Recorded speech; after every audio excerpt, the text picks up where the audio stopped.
Hello বন্ধুগণ, আশা করি আপনারা শারীরিকভাবে ভালো আছেন।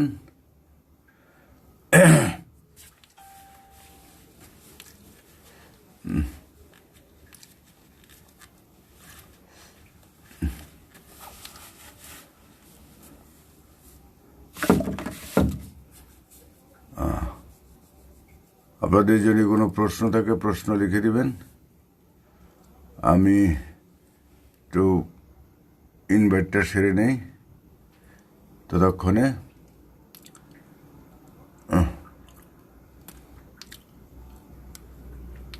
আমাদের বিষয় আপনারা জানেন, মানবতার বিষয়, সমাজ পরিবর্তনের বিষয়, প্রচলিত ধর্মের বিষয়, এ টু জেড বিভিন্ন বিষয় নিয়ে আমরা আলোচনা করি। তবে একটা জিনিস জেনে রাখবেন, আমাদের কোনো ব্যক্তি, কোনো ধর্ম, কোনো দল, কোনো প্রতিষ্ঠান, কোনো রাষ্ট্র, কারো বিরুদ্ধে আমাদের কোনো বক্তব্য নেই। আমরা এটা বুঝেছি যে বর্তমান সমাজ ব্যবস্থা, পৃথিবীতে যত সমস্যা তার মূলে হচ্ছে আমাদের মানবতা বোধের অভাব। আমরা মানুষ বটে, কিন্তু মানুষের হুঁশটা নেই। সত্যিকারের মানবতার সংজ্ঞা কী, মানবতা কাকে বলে, মানবতার লক্ষণ কী, মানবতা বোধ হলে আমাদের কী কী উপকার হবে, কি আমরা বুঝবো, কীভাবে আমাদের মানবতাবোধ উন্নীত হওয়া যায় ইত্যাদি বিষয় নিয়ে আপনারা বিভিন্ন প্রশ্ন রাখবেন, কে কী জানতে চান। আমি তো প্রতিদিন প্রায় একই বক্তব্য দেই, ঘুরে ফিরে একই রকম হয়। আপনাদের কার কি বুঝবার ব্যাপার আছে বা কী জানেন বিষয়ে আপনারা যদি যখন প্রশ্ন করবেন, তখন আমি সেই বিষয়টা নিয়ে আলোচনা করতে পারি। এছাড়া আমার অন্যান্য কোনো বিষয় নেই। আচ্ছা, যে অমিত ব্যানার্জি ওয়াচিং, তপন হালদার, সুইটি সরকার, রণঞ্জয় বিশ্বাস, আরএনআর। আচ্ছা, আপনাদের কোনো প্রশ্ন থাকলে প্রশ্নটা লিখে দিবেন।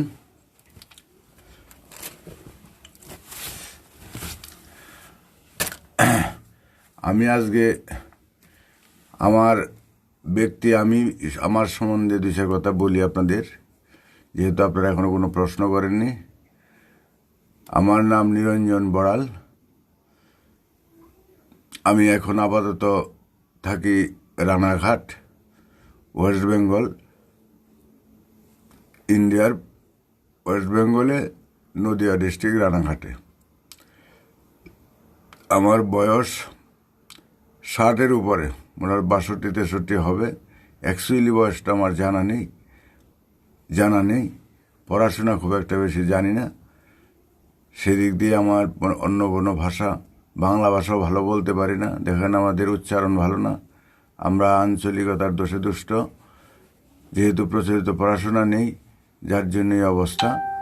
তো এখন আমাদের বয়স হয়ে গেছে এই অবস্থা, আর এখন ভাষা পরিবর্তন হবে না, বা ছোটোর থেকে না হলে হয় না।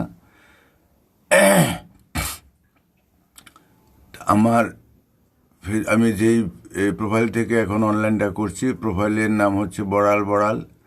আর আমার আরও কয়েকটা প্রোফাইল আছে। একটা হলো বাংলায় প্রকৃতির বার্তা, আরেকটা আছে ইংলিশে প্রকৃতির বার্তা, আর প্রকৃতির বার্তা একটা ইংলিশে প্রকৃতির বার্তা পেজ আছে, ফেসবুক পেজ। প্রকৃতির বার্তা একটা ইউটিউব চ্যানেল আছে।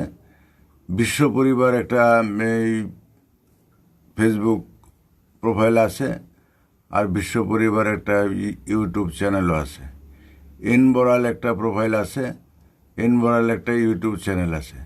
তবে মেনলি আমি বড়ালটা আপাতত চালাচ্ছি। এর আগে ছিল আপনার প্রকৃতির বার্তাটা, সেটা এখন মেইনের মধ্যে রাখিনি, কারণ রয়েছে দুবার করে খুব অসুবিধা হয়েছে। একবার এটাকে ব্লক করা হয়ে গেছিলো রিপোর্টের ভিত্তিতে। যাই হোক, এখন বড়ালটাই আছে। আমি সবসময়টা বলতে পারি না বা বলা হয় না, জানি না। তো আপনারা যারা আমার যে কোনো প্রোফাইলে আপনারা যেতে পারেন, অসুবিধা নেই। তো মূলত এই আমার যে ভিডিওগুলি থাকে সবকটা ওই বিভিন্ন প্রোফাইলে আমি শেয়ার করি। অনেক সময় যেমন ইউটিউবে আমার সেটের সমস্যার কারণে যেগুলি কোনো সময় গ্যালারিতে লোড হয় না, তাহলে আমি ইউটিউবে ট্রান্সফার করতে পারি না, আপলোড করতে পারি না। যেমন গতকালের এই প্রোগ্রামটা আপনার ইউটিউবে যায়নি, মাঝে মাঝে যায় ইউটিউবে। তো যাই হোক, এবং প্রকৃতির বার্তা পেজ আছে, পেজে আপনি সমস্তগুলি পেয়ে যাবেন। আমার যে বক্তব্যগুলি আছে A to Z আপনারা পেয়ে যাবেন। আমি মূলত কোনো হেডিং দিই না, আপনারা জানেন হেডিং দেয় না, কারণ আমার নামটাই হচ্ছে হেডিং। আমি একমাত্র মানবতার কথা বলি, A to Z এই বিষয়ে বলি, এছাড়া কিছু না। আমি একটা হেডিং দিব, দেখা যাচ্ছে ওই হেডিংয়ের বাইরে আর অনেক আলোচনা হয়। আমি সেইভাবে কোনো আলোচনা করতে পারি না, কারণ আমি হিসাব করে দেখেছি, ক্যালকুলেশন করে দেখেছি, আমার থেকে খারাপ এই পৃথিবীতে কেউ আছে বলে আমার মনে হয় না। কারণটা হচ্ছে আমার শিক্ষাগত যোগ্যতা নেই, চেহারা ভালো না, ভালো বলতে পারি না, ভালো ভাষা জানি না, মানে নানান দিক দিয়ে আমি ভালো একটা চাষির সাথে আমার তুলনা করতে পারি, ভালো চাষবাস করতে পারি না, ভালো রান্নাবান্না করতে পারি না। এক একজনে এক এক দিকে বিশেষজ্ঞ আছে, সেই দিক দিয়ে আমার কোনো রকম গুণ নেই। আমি যে কোনো মানুষের সাথে তুলনা করে দেখেছি নিজে নিজে মনে মনে, তার সেই গুণটা আমার মধ্যে নেই। প্রত্যেকটা মানুষের সাথে একজনে রিক্সা চালায়, সে রিক্সা চালানোর ক্ষমতা আর নেই। একজনে ভালো সাইকেল চালাতে পারে, সেই গুণটা আমার নেই। একজনে ভালো 2 চাকার মোটর সাইকেল চালাতে পারে, সেই গুণটা আমার নেই। গাড়ি চালায়, সেই গুণটা আমার নেই। কাজেই কোনো গুণই আমার মধ্যে নেই, আমি একদম নির্গুণ, যে বেগুন বলে বেগুন।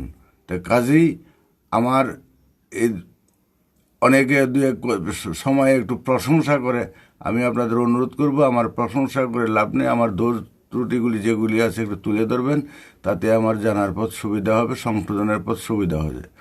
আর আমার প্রশংসা করলে পরে সেটা আমার পক্ষে ক্ষতিকারক হয়। আর আমরা তো যেহেতু আমার গুরু সেই কথা পছন্দ করতে না, ব্যক্তি পূজা নিষিদ্ধ, ব্যক্তিকে গুরুত্ব দিয়ে লাভ নেই। আমি যা বলি, যদি আপনাদের কারো কোনো এই উপকারে লাগে, কারো করে মনে লাগে, সেটাকে কাজ করবে, সেটা যথেষ্ট। আমি মনে করি না যে হাজার হাজার লোক মানুষ এতে উপকৃত হবে, আসবে 2-1 জন করে। বিশ্বশক্তি অনন্ত শক্তির প্রকাশ। আমি হয়তো কয়েকজনে দিতে পারলাম, আপনারা কয়েকজন আবার কয়েকশোকে দিতে পারবেন। এইভাবে জিনিসটার হবে। এখন সবাই যে পরিবর্তন হবে, সবাই যে বুঝবে, এই পরিবেশে হবে না, এটা আমরা বুঝতে পারি।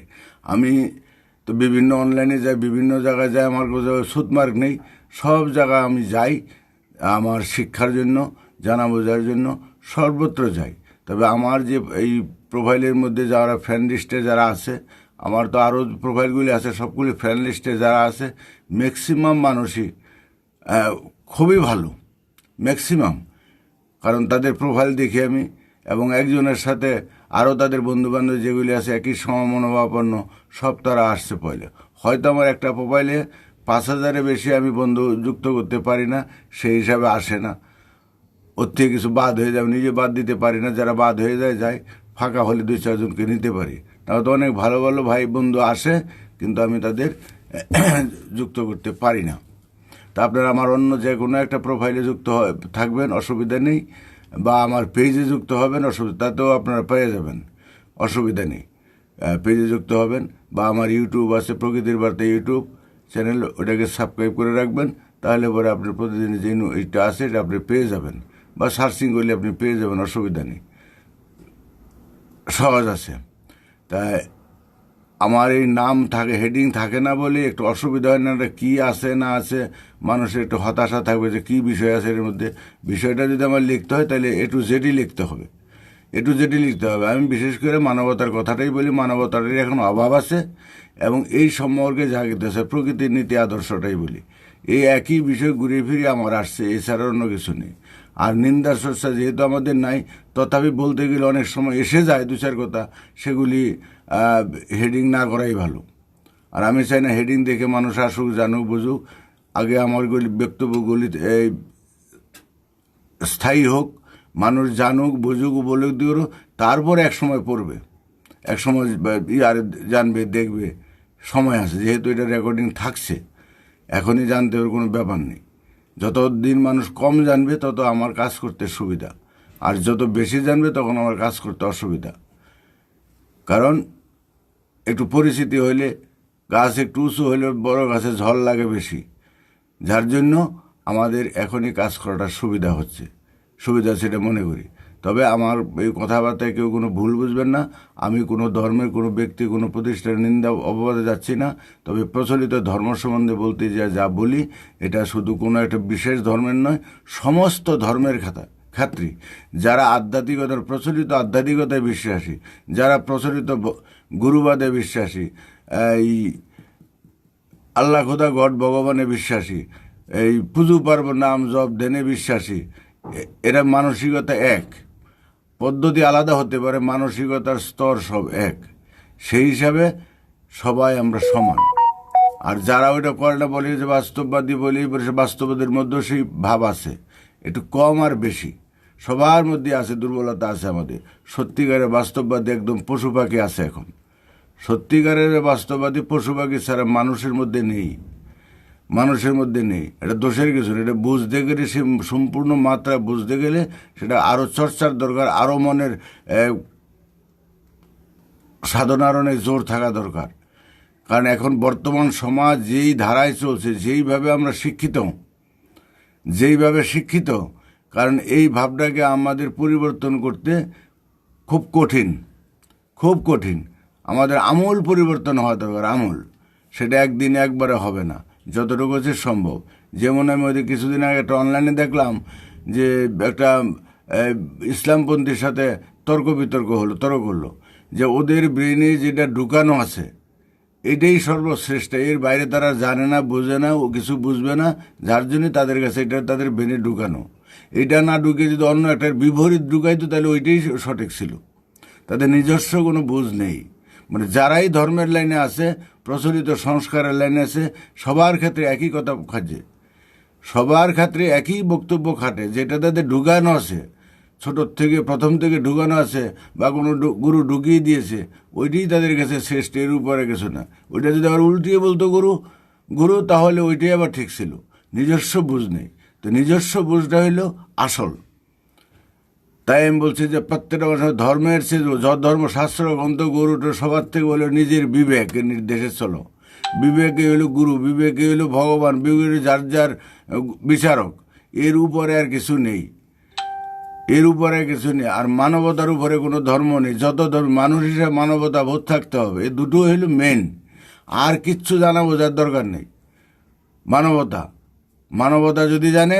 মানবতা যদি জাগে, তবে অটোমেটিক সর্বরূপকে ব্যালেন্সে চলে আসবে। মানবতা জাগলে অটোমেটিক সমস্ত মানুষের প্রতি, মনের প্রতি তার মিলতি হয়ে যাবে, সমস্ত জীবজগতের মনের প্রতি তার মিলতি হয়ে যাবে, যোগসূত্র হয়ে যাবে, সব কিছুতে এক দেখবে, তার ভিতরে অটোমেটিক এই ভাবটা আসবে। আর আমি বিবেক বলতে, বিবেকের নির্দেশে চলো মানে আমি যা ভালোবাসি, আশা করি আমার পারিপার্শ্বিক থেকে, আমার বন্ধু বান্ধব, আত্মীয় স্বজন, পরিবেশ, আদার্স সমাজ থেকে আমি যা আশা করি, সবাই তাই আশা করে আমার কাছ থেকে, সবাই তাই আশা করবে। তা আমি যা আশা করি সেটা সবাই যেহেতু আশা করে, আমাকে সেইটাই দিতে হবে। আমি যে আশা করি আমার কাছে যেটা ভালো, এটা একদম সোজা হিসাব, আর কোনো অত শাস্ত্রগ্রন্থ পড়তে হবে না। কি আশা করি না করবো না, আমি যা আশা করি আমার পরিবেশ থেকে, সমাজ থেকে, আমার বিভিন্ন জায়গা থেকে যা আশা করি, চলাফেরার ক্ষেত্রে, কাজে কর্মে, খাওয়া পড়ায়, আদান প্রদানে যা আশা করি, সেটা সবাই তাই আশা করে। শুধু মানুষ না, জীবজগতে তাই আশা করে অনেক ক্ষেত্রে। তাহলে পরে এটা বুঝলেই আমি যে আশা করি, এটা সবাই আশা করে, যেটা আমাকে সেইভাবেই করতে হবে। আমি যেটা চাই না সেটা কাউকে করতে পারি না। আমি কাউকে আঘাত দিতে পারি না, যেহেতু আমি আঘাত পছন্দ করি না, চাই না, আশা করি না। আমি কেউ আমার সাথে প্রতারণা করুক আমি আশা করি না, তাই আমি কারো প্রতারণা করতে পারবো না, করাটা উচিত না। আমি আমার কেউ ক্ষতি করুক, এটা যেহেতু আমি চাই না, আমার দ্বারা কারো ক্ষতি হবে এটা আমি চাইব না। এটা হলো আত্মবিশ্বাস। শুধু এই ফর্মুলাটা মনে রাখবেন। আমি যা ভালোবাসি, আমাকে যদি কেউ মারতে আসে, আমি যেটা আশা করব না, চাইব না, ভালোবাসবো না, অতএব আমি কাউকে সে ষড়যন্ত্র মারার ধ্যান ধারণায় যাব না। আমি যেহেতু আমার নিন্দা যদি কেউ করে আমি সহ্য করতে পারি না, আমার কাউকে নিন্দা করতে পারি না।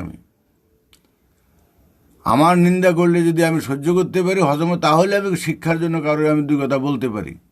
যতক্ষণ আমি সহ্য করতে না পারি ততক্ষণ আমার কারো নিন্দা করার অধিকার জন্মায় না, অধিকার জন্মায় না। এইভাবে যদি আমরা বিশ্লেষণ করি, বিচার করি, তাহলে আমরা অটোমেটিক মানুষের গ্রহণযোগ্য হতে পারবো। আমার দ্বারা কারো ক্ষতি হবে না, আমি ভালো করতে না পারি, আমার দ্বারা যেন কারো কোনো ক্ষতি না হয়। কারণ আমাদের যে চিন্তা ভাবনা, ধ্যান ধারণায় সমাজে যা চলছে সম্পূর্ণ বিপরীত। আমরা অন্য একটা মানসিকতায় চলছে, সমাজে গা ভাসিয়ে দিচ্ছি। এখানে আমরা সত্যি কথা বলা বা শোনার হজম ক্ষমতা নেই, এটা স্বাভাবিকভাবে নেই, বললেও মানতে পারবো না, মানতে পারবো না। অনেক রকম ব্যাপার আছে, নিজে নিজে উপায় করতে, নিজে নিজে সাধনা করতে হবে, অন্য ধর্ম টর্ম বাদ দিতে হবে মনের থেকে, দিয়ে নিজের বিবেকের সাথে। আমার গুরু বলতো বিবেকের বিবেকেই গুরু, বিবেকের নির্দেশে চলো, বিবেকের নির্দেশে বলো। বিবেকটাকে আমরা উপলব্ধি করতে পারিনি, তাই এত কষ্ট করে আমরা সিঁড়ি থাকতে পাইপ বেয়া ছাদে উঠে তো লাভ নেই। আমার গুরুরই কথা, কত বিবেক থাকতে, আমার যার যার সবার সাথে বিবেক আছে, মন আছে, চেতনা চৈতন্য থাকতে আমরা এত বই পুস্তক, ছাত্রগন্ধ, এত নাম কীর্তন, এত মিছিল মিটিং কোনো দরকারই পড়ে না, ওকে কিছু পাওয়া যায়নি। আর গুরুর কাছে, গুরু কোনোদিন আশীর্বাদ দিয়েছে, গুরুর আশীর্বাদ ছাড়া, গুরুর সাথে ফটো তোলা, এগুলি কোনো কাজই না, কোনো কাজই হবে না, এ 10 পয়সার কাজে লাগে না। গুরুকে আর ছোটো করে দেখা হয়, গুরু পক্ষপাতিত্ব করে না, গুরুর আসনে বসে আছে। আমার সেই গুরু, আমার ভিতরে যদি পার্স না থাকে, আমার ব্রেনের ভিতরে যদি সেই পার্স না থাকে, কর্মের জন্য না থাকে, আমি যেইখানেই ফটো তুলি আর যাই কিছু করি, যত পোশাক আশাকই পরি, যত কিছুই পরি, কোনো লাভ হবে না।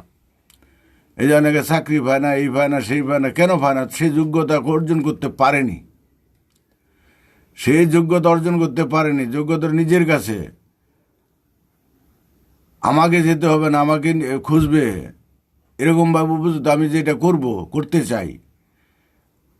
লোকে গুরুত্ব দিবে না, ও দেয় না, সে না, সেটা লোকে গুরুত্ব, যতক্ষণ আমার গুরুত্ব থাকলে লোকের বলতে হবে না, সে অটোমেটিক দিবে। আর কে দিল না সেটা বড় কথা না, কাজে নিজের উপর আস্থা রাখতে হবে, আমাদের নিজের উপর আস্থা রাখতে হবে। আমরা যা কিছু করি সম্পূর্ণ ভুল করছি, উল্টাপাল্টা করছি মনে হচ্ছে, যার জন্য কাজ হচ্ছে না, আমাদের মনের জোর আমরা পাচ্ছি না, হাহুতাশ আমাদের যায় না, আমরা কেউ সুখী না। টাকা পয়সা হতে পারে, বাড়ি গাড়ি হতে পারে, কিন্তু সুখী না। সুখী জীবন আলাদা, সর্বাবস্থা এক অবস্থা না হতে পারে, সে সুখী হতে পারে না। একমাত্র মানবতাবাদী না হলে সে সুখী হবে না, তার দ্বন্দ্ব বিবাদ থেকেই যাবে, দ্বন্দ্ব বিবাদ থেকেই যাবে, এটা কোনোদিন সুখী হতে পারে না। আপনি ভালো করে তাকিয়ে দেখবেন, আপনার থেকে যারা মনে করেন আপনার বড় লোক, টাকা পয়সা আছে হাজার হাজার কোটি, তারা সুখী নয়। সুখীর সংজ্ঞা আলাদা। সুখী তখন আপনি যখন নিজে বলতে পারবেন যে না, আমার কোনো সমস্যা নেই, আমি খুব সুখে আছি, কারণ আমার কোনো পারিবারিক সমস্যা নেই, সামাজিক সমস্যার মধ্যে নেই, আমার কোনো ঋণে জর্জরিত নই, আমার মনের দিক দিয়ে আমি কোনো অপরাধ বোধে আমি যুক্ত নই, কোনো টেনশনে নেই, আমি সুখী, হাউতাস নেই। যদি আমাদের স্বরের উপর ক্রিয়া থাকে, হিংসা থাকে, মান থাকে, রাগ থাকে, ওই পরশ্রীকাতরতা থাকে, তারা সুখী হতে পারে না, পারে না। এটা ভিতরে কুটকুট করে, আরেকজনের সুখ দেখলে পরে তার ভিতরে জ্বালাপোড়া করবে। হিংসা থাকলে আরেকজনকে হিংসা করবে, তার সুখী হতে পারে না। যেমন চুলকানি থাকলে সবসময় খারাপ লাগে, সবসময় চুলকায় ভালো লাগে না, অস্থির লাগে। তদ্রূপ স্বরের উপর একটা প্রকাশ আছে।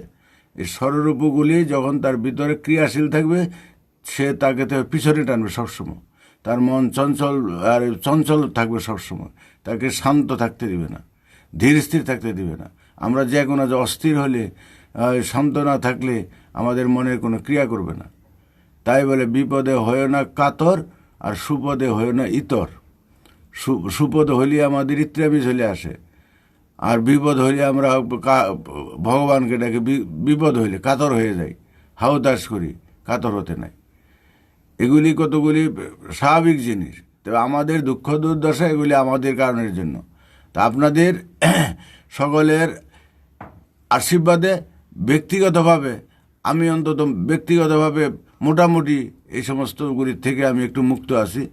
কারণ খাওয়া পড়ার অভাব নাই, সামাজিক কোনো সমস্যায় নাই, ছেলে মেয়ের সাথে কোনো সমস্যা নেই, অন্য কোনো সমস্যার মধ্যে নেই। আমি এখন যেখানে রাত সেখানে কাত। আমি যদি মনে করি যে এক জায়গায় গিয়ে 2 মাস আমি থাকবো, কারো কৈফিয়ত দিতে হবে না, আমার জন্য কেউ অসুবিধা ভোগ করবে না। ওরা যে এই যে অবস্থাটা তৈরি হয়েছে এটা একদিনে হয়নি, এটাকে আমাকে সাধনা করে তৈরি করতে হয়েছে। তৈরি করতে হয়েছে না, আমাকে তো ঘরে বসে থাকলে চলবে না, আমাকে এক জায়গায় যেতে হতে পারে। তা আমার যদি পিছনে বাধা থাকে, কর্মের পথে যদি বাধা থাকে, যাতায়াতের পথে বাধা থাকে, নানান সমস্যা থাকে, তাহলে মুক্ত হলাম না। তো মুক্ত হচ্ছে সেই যে সর্বাবস্থায় সে সব জায়গায় যেতে পারে, অবাধ বিচরণ, সেটা হচ্ছে মুক্ত। তো যাই হোক, অন্য আমার কোনো গুণ নেই, নিজে কাজ করার জন্য মানসিকতা সেইভাবে তৈরি করার চেষ্টা করছি, এখনও করে চলছি। ভালোর তো শেষ নেই, খারাপেরও শেষ নেই। আমার থেকে অনেক অনেক খারাপ আছে, দুর্বল আছে, তাদের দিকে সান্ত্বনা পাই। আমার চোখ কান ভালো আছে, এখনও এই বয়সে এখনও সুস্থ আছি। অনেকে আছে আমার থেকে অনেক দুর্বল, অনেকে আছে আমার থেকেও খারাপ, অনেকে আছে আমার থেকেও লেখাপড়া বেশি জানে না, অনেকে অনেক ধরনের এই অর্থনৈতিক অবস্থা আরও খারাপ আছে, অনেক রকমের তাদেরই আছে। সেই দিক থেকে আমি মনে করি অনেক ভালো আছি, অনেক সুখে আছি। আবার আমরা অন্যের কাউকে দেখে যে আমার থেকে আরও বড় লোক, আমার থেকে সুন্দর, সেটার দিকে ঈর্ষা করার কোনো কারণ নেই। যার যার গুণে সে প্রতিষ্ঠিত, আমি যা আছি আমার মতো আমি ভালোই আছি, এরকম একটা চিন্তা করতে হবে।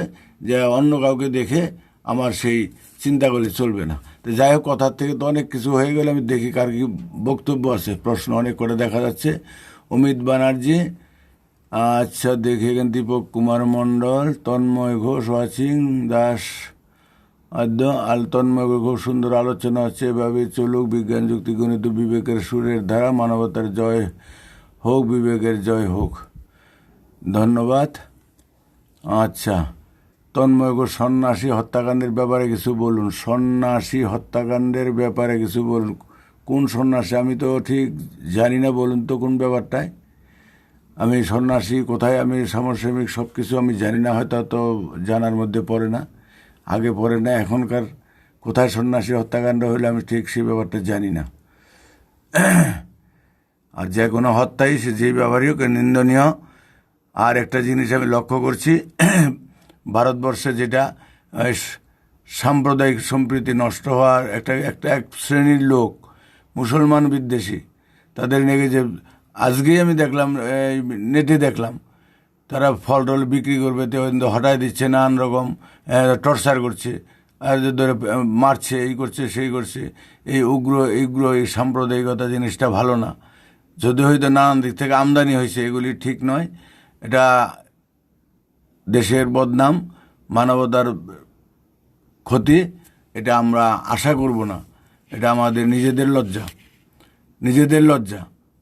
মানুষ সেইখানে হিন্দু, মুসলমান, বৌদ্ধ, খ্রিস্টান সেই হিসাবে দেখাটা উচিত না। যদি এটা সবাই নয়, দুই একজন করছে, সেটাকে প্রশ্রয় দেওয়ার কোনো ব্যাপার নয়। সবাই সেটাকে নিন্দা করার দরকার আছে, সে যেই ধর্ম যেই মতেরই হোক। এই যে জাতিবিদ্বেষী, ধর্মবিদ্বেষী, এগুলি কোনোদিনই সুফল বয়ে নিয়ে আসে না। আর ওই প্রবণতা থাকলে এর খেসারত সবাইকে দিতে হবে। খেসারত সবাইকে, যারাই ধর্মবিদ্বেষী করবে, যারাই সাম্প্রদায়িক মনোভাবাপন্ন করে, সে হিন্দু হোক, মুসলমান হোক, বৌদ্ধ খ্রিস্টান হোক, তারই খেসারত দিতে হবে। সাধারণ মানুষের ক্ষতি হয়, এক শ্রেণীর মানুষ, গরিব মানুষ, অসহায় মানুষ, এই যে ওদের ভাঙচুর করে, পোড়াপাড়ি করে, সে বাংলাদেশেই হোক আর এখানেই হোক, হিন্দুদের উপর হোক আর মুসলমানদের উপর হোক, রোগটা একই। সে মুসলমানদেরও বুঝতে হবে।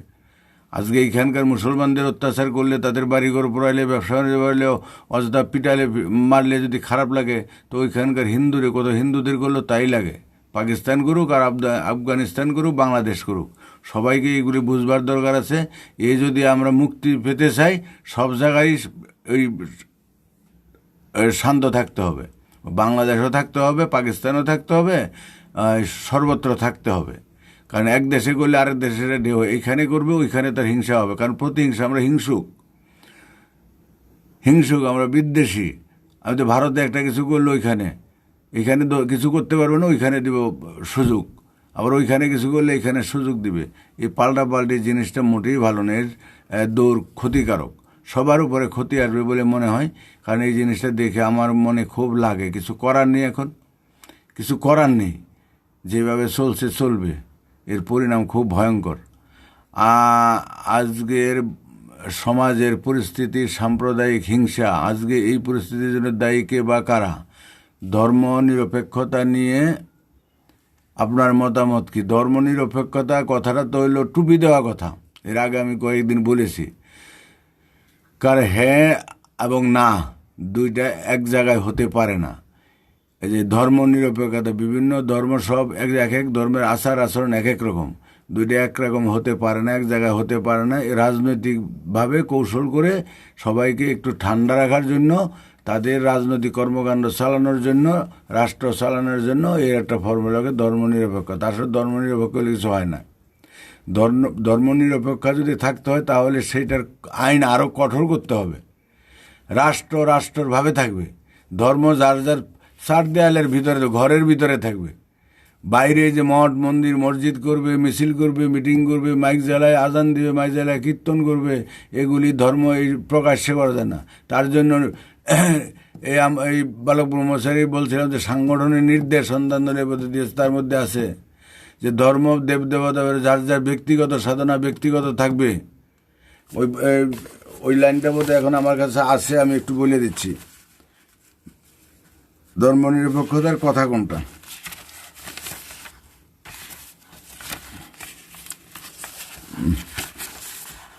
কোথায়?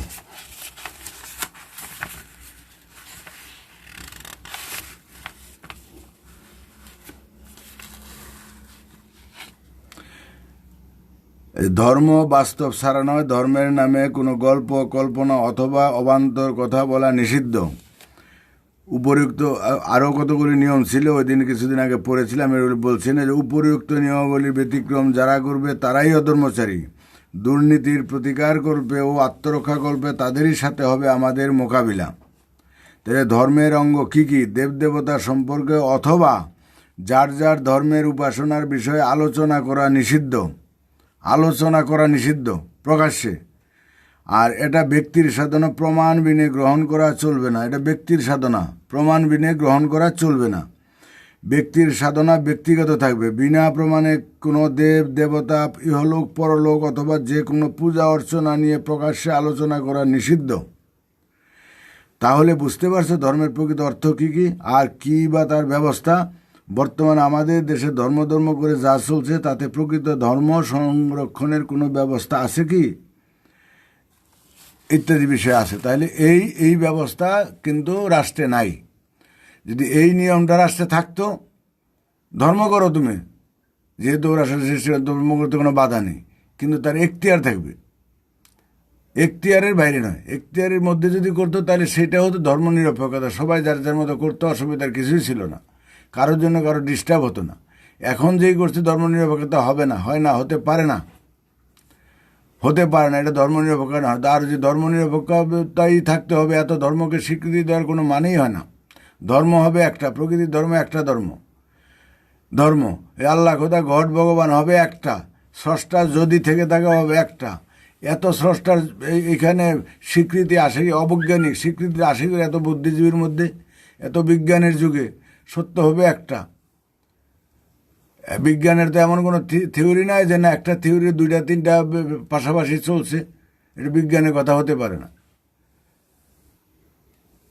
বিজ্ঞানের কথা হতে পারে না। তো যাই হোক, এই ধর্মনিরপেক্ষ বলে কিছু নেই এবং তার কোনো সিটে ফোটা বর্তমান সমাজে নেই। এখন রাষ্ট্রগুলি ধর্মকে হাওয়া দিয়ে, যে ধর্মের জোর বেশি হাওয়া দিয়ে চলছে তার ক্ষমতা আর স্বার্থে। আর এই করে করে করে করে আস্তে আস্তে প্রশ্রয় দিতে দিতে এমন একদিন আসবে এই ধর্মের জাতাগুলি রাষ্ট্রগুলি শেষ হবে। ওই বাংলাদেশে দেখি তাই, একদম চুপচাপ যা বলে, যে প্রধানমন্ত্রী আছে তার বিরুদ্ধেও বলে সমানে। ওইখানে যে প্রকাশ্যে যে সমস্ত ভাষণ দেয়, ঘোষণা করে, মানে ধারণার অতীত। তারপরে সরকারিভাবে কোনো পদক্ষেপ নেই, কোনো ব্যাপার নেই। তারা বলতে বলতে ওদের অভ্যাস হয়ে গেছে, ওদের জোর বেড়ে গেছে, আস্তে আস্তে সমর্থক বেড়ে গেছে। এই যে ব্রাহ্মণবাড়িয়ার যে জানাজার যে জমায়েত হলো, কালকে এক দাদা আমাদের এই ফেসবুক বন্ধু আমার কাছে একটা এই ক্লিপ পাঠিয়েলো, গোপন ফোন আলাপ। এই শুনলে পরে বুঝতেন যে কীরকম অবস্থা, কী ষড়যন্ত্র। এগুলো সরকার তো বুঝে, সরকার সব জানে, চুপচাপ। আইন যদি কঠোর থাকতো, কঠোর আইন নিয়ম থাকতো, তা সরকার, সবাই ধর্মবিরু, সরকারের ধর্মভীরু। আমি তো বলি যে পাওয়ার নাই, সাওয়ার নাই কিছু, আর সরকার তো বলে না আপনি ঘরে বসে করেন, ওইখানে আল্লাহ মাপ দিবে, আল্লাহ ই করবে সেই করবে। ও কী বুঝে ঘন্টা? ওরাও তো মোনাজাত করে, সব তো এক মাত্রায় আছে, এক মাত্রায় আছে, কিচ্ছু করার নেই। চরম সত্যের প্রকাশ নাই, যার জন্য সবাই আছে দ্বন্দ্বে। এই নিয়ে মারামারি গণ্ডগোল, আমার আপনার কথায় কেউ মানবে না, কেউ শুনবে না। এখন এ অনেক দূর বেড়ে গেছে। যেই নালে উৎপত্তি সেই নালে বিনাশ। এই ধর্মের কারণেই ওদের ক্রিয়াকলাপে ওদের পতন হবে। সবার যার যার পতন, যার যার নিজে নিজে। আমার যদি উল্টাপাল্টা আচরণ হয়, খাওয়া দাওয়া উল্টাপাল্টা করি, তাহলে আমার পতন হবে। কি হবে? আমার শরীর অসুস্থ হবে, তার ফলে আমার পতন হবে তাড়াতাড়ি। খাওয়া দাওয়ার থেকে যদি আমার অনিয়মিত হয়, চলাফেরা অনিয়মিত হয়, সব কিছু আমার নিজের উপর নির্ভর করে। তো যাই হোক, এগুলি যারা করছে করুক, এখন আমাদের এই নিয়ে বক্তব্য নাই। তারা জন্মের করা করে নিক, যাদের করার ফল এমনি এমনি বেরোবে। এই যে করোনা আস্তে আস্তে আস্তে কিন্তু বৃদ্ধি হচ্ছে প্রচণ্ডভাবে। আর এখন যা শুনছি, এখনও লক্ষণও দেখা যায় না, ধরা পড়ে না, কোনো টেস্টিংয়ে ধরা পড়ছে না। এই যে আমাদের ভারতবর্ষে এখন কিট ধরা পড়ছে না, উপসর্গ হচ্ছে না, 2 দিন বন্ধ রাখার নির্দেশ। সুস্থ মানুষ যাদের কোনো রোগের কোনো উপসর্গ ধরা নেই, তাদের মধ্যে রোগ দেখা দিচ্ছে পজিটিভ। তাহলে কী করে কী হবে? ভিতরে মরণ ঘাতক, ভিতরে ভিতরে যে ক্রিয়া হচ্ছে বোঝা মুশকিল, বোঝা মুশকিল। কী ভয়াবহ রূপ! এদের আমরা তো বুঝি না। এই যে লকডাউন করতে আমাদের জোর করতে হয় মানানোর জন্য, জোর করতে হয়। এটা আমাদের একটা অজ্ঞতার ব্যাপার। আর তার সাথে আছে ধর্মীয় ব্যাপার। ওই হিন্দু কি মুসলমান কি সব ধর্মের মধ্যে আছে, বুড়া বুড়ি আছে, তারা ওই বিশ্বাসী, ধর্মে বিশ্বাসী, এইসব তারা ওই লকডাউন ফকডাউন বুঝে না, ভাইরাস ফাইরাস তারা বুঝে না। কয় ঠাকুরে ঠিক করবে, ঠাকুর ঠিক করবে, ও কিচ্ছু না। ওদের যেমন আল্লাহ করবে ঠিক ওই রকমই। কী করা যাবে? করার কিছুই নেই। এখন চরম একটা মানব সভ্যতা, একটা চরম সংকটের মুহূর্তে এসে পড়ছি আমরা, সর্বদিক দিয়ে। আপনি ধর্মনিরপেক্ষ বলে কিছু নেই। সাধারণভাবে বোঝায় যে ধর্ম যার যার ধর্ম শেষে করবে, কিন্তু আমার ধর্ম করতে গেলে তার ধর্মের অসুবিধা হয়। কারণ জোর যার মুল্লুক তার। আমি বাংলাদেশে গেলাম, ওই পাশে আছে একটা বাজারের পাশে আছে একটা এতিমখানা, মসজিদ আছে, আর পাশে আছে একটা হিন্দু মন্দির। ওই দুর্গা পূজার সময় ওদের ঢাক বাজাবে, ওদের সন্ধ্যায় ঢাক বাজালে ওদের অসুবিধা হয়, ঢাকের শব্দ ওরা শুনবে না, অসুবিধা হয়, বন্ধ করতে বলে।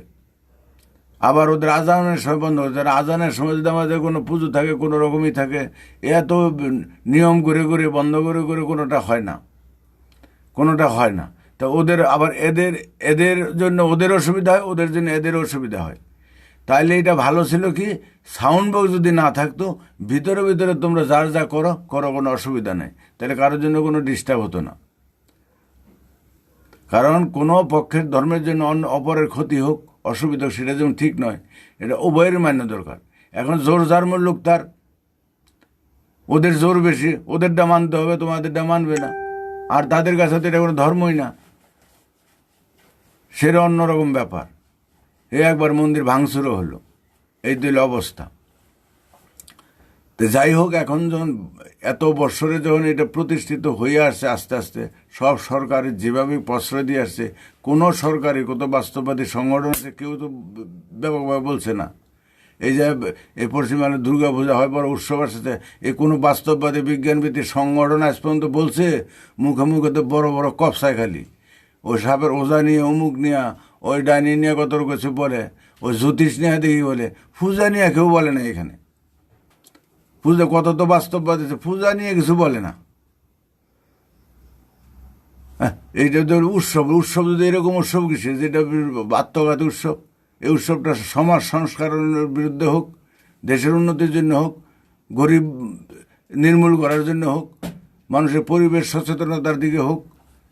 উৎসব বছরে প্রতি মাসে একটা করে হোক না, বা 3 মাসে একটা করে উৎসব হোক, ভারতবর্ষে হোক, রাষ্ট্রে হোক, যেটা নাকি সমাজের কাজ হবে, সকল মানুষের মধ্যে ভ্রাতৃত্ববোধ আসবে, মানবিকতার কাজ হবে, সেই সব নাই। এসব সব হাজার হাজার লক্ষ লক্ষ কোটি টাকা খরচা, জোর জুলুম, ত্রাহি ত্রাহি রোগ, পুজো পারবো না লেকশনের লোক এলো ত্রাহি ত্রাহি রোগ। কারণ ছেলেমেয়েরা একটা রেওয়াজ, কাপড় দিতে হবে, এই দিতে হবে, বাড়ির মেয়ে ছেলেরা দিতে হবে, এই দিতে হবে, সেই দিতে হবে, সাগরকে দিতে হবে, কাজের লোককে দিতে হবে, নানান রকমের সমস্যা। এই সাদার দিতে হবে, এখানে 50,000, এখানে 2 লাখ, এখানে 1 লাখ, এখানে 10,000, এখানে 5,000, এক আর সর্বনা কত রকম ঝামেলা। ত্রাহি ত্রাহি রব উঠে যায়। কিসের আনন্দ? আনন্দ নেই। তো যাই হোক, এখন এগুলি চলবে দাদা, এগুলি কিছু করার নাই। আর সন্ন্যাসী হত্যাকাণ্ড, সন্ন্যাসীটা কোন সন্ন্যাসী আমি ঠিক জানি না।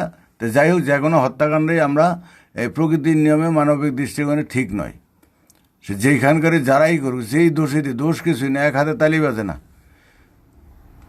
এই যে সে আমাদের এখানে সন্ন্যাসী মারছিল পশ্চিমবঙ্গে, ওই যে আরে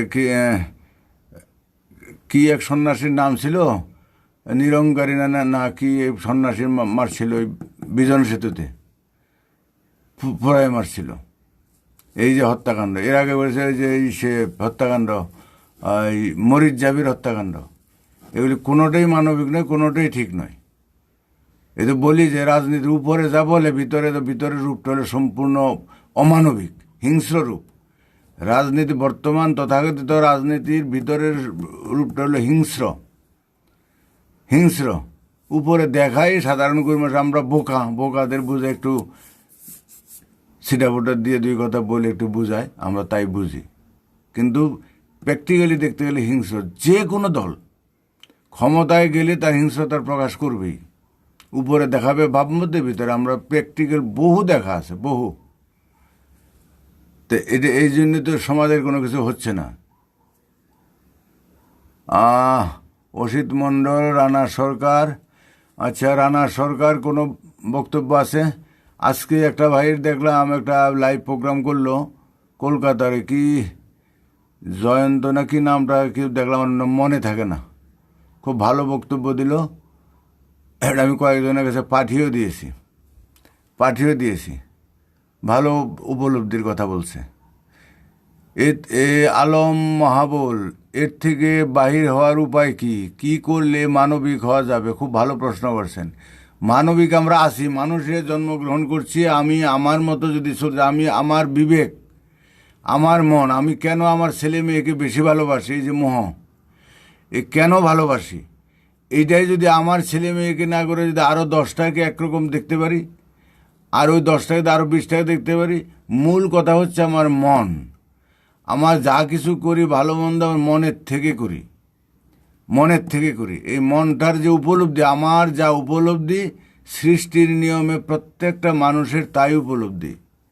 আহার নিদ্রা মৈথুন সব মানুষের সমান, শুধু মানুষ নয়, জীবজগতের সবার আহার নিদ্রা মৈথুন, এটা প্রকৃতিগত, জন্মগতভাবে। আমার হাসি কান্না ব্যথা বেদনার প্রকাশ সবার সমান। সবাই যেমন আমরা বাঁচতে চাই, ক্ষুধার জ্বালা, পিপাসার জ্বালা, ব্যথার জ্বালা, যন্ত্রণা সবার সমান।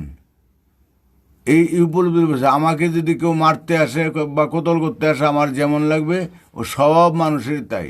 এটা হিন্দু, মুসলমান, বৌদ্ধ, খ্রিস্টান, সব মানুষ সবার একই রকম লাগবে। আমরা মারাউন বলি, বিধর্মী বলি, তাদের কাটতে গেলে, তাদের ঘরবাড়ি পোড়ালে যেমন লাগবে, একটা মুসলমান মুসল্লি তাদের ঘরবাড়ি পোড়ালে, তাদের মারতে গেলে তেমনই লাগবে। আজকে ভারতে মুসলমানদের আঘাত করলে, কাশ্মীরে করলে, তারা যে বাংলাদেশের মুসলমানদের দরদ লাগে, খারাপ লাগে, তদ্রূপ ওই বাংলাদেশে হিন্দুদের আঘাত করলে, ভারণ করলে, ভারতের হিন্দুদের জাত ভাই খারাপ লাগে। তাহলে আমি যেটা আমার কাছে যেটা খারাপ লাগে সেটা আমার করতে পারি না, কাউকে করতে পারি না। আমি যেটা চাইবো না সেটা কাউকে করতে পারি না। আত্মবিচার যার নাই, সে তার ভিতরে মানবতাবোধ কিছুই নাই। এটা হচ্ছে মূল বিষয়টা। আর মানবতাবোধ থাকলে যখন সব জীবের মধ্যে, সবাইয়ের মধ্যে সমান দেখবে। এখানে হিন্দু, মুসলমান, বৌদ্ধ, খ্রিস্টান, বাঙালি, পাঞ্জাবি, জাপানি, শিখ কোনো ব্যাপার নেই। এটা হচ্ছে মানুষের মন সবাই একরকম। একটা ভাষা জানেন না, বিদেশি লোক, চায়না, রাশিয়ান বলেন, জাপানি বলেন, আপনার সামনে যদি বিপদগ্রস্ত হয়, মরণাপন্ন হয়, তাকে যদি আপনি বাঁচান, সে আপনার কাছে কৃতজ্ঞ হবে।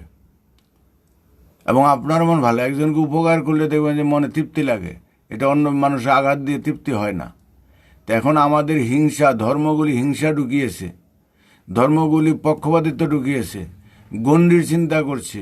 প্রকৃতির নিয়ম বা আল্লাহর নিয়ম বা আসমানের নিয়ম হলো গণ্ডিমুক্ত, গণ্ডিমুক্ত। সেখানে গণ্ডির কোনো ব্যাপার নেই, সেখানে সবাই আমরা সমান। এক আল্লাহ, যে বলে এক আল্লাহ যদি হয়, এক আল্লাহ, এক পৃথিবী, এক চন্দ্র, এক আসমান, সবই তো এক। তাহলে এখানে তার আল্লাহর সৃষ্টি, বিশ্বব্রহ্মাণ্ডের যাবতীয় যা কিছু আছে সব আল্লাহরই বান্দা, আল্লাহরই সৃষ্টি, আল্লাহরই সব কিছু, আল্লাহর ইশারায় চলছে।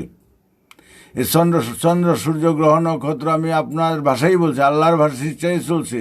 কোনো হুজুর বলবে না যে না এটা আল্লাহর ইচ্ছায় চলছে না। তাহলে আল্লাহর ইচ্ছা যদি ওইখানে হয়, তাহলে ওই কাজটা যদি আমরা জেনারেলি করি তাহলে তো কোনো ব্যাপার নেই। কিন্তু আল্লাহর ইচ্ছা তো দুই জায়গায় দুই রকম হয় না। ওইখানে যখন বৃষ্টি আসে তখন সবার জন্য সমান, জাতি ধর্ম বর্ণ ছোট বড়, হিন্দু মুসলমান বৌদ্ধ খ্রিস্টান পাপি তাপি সবার জন্য সমান।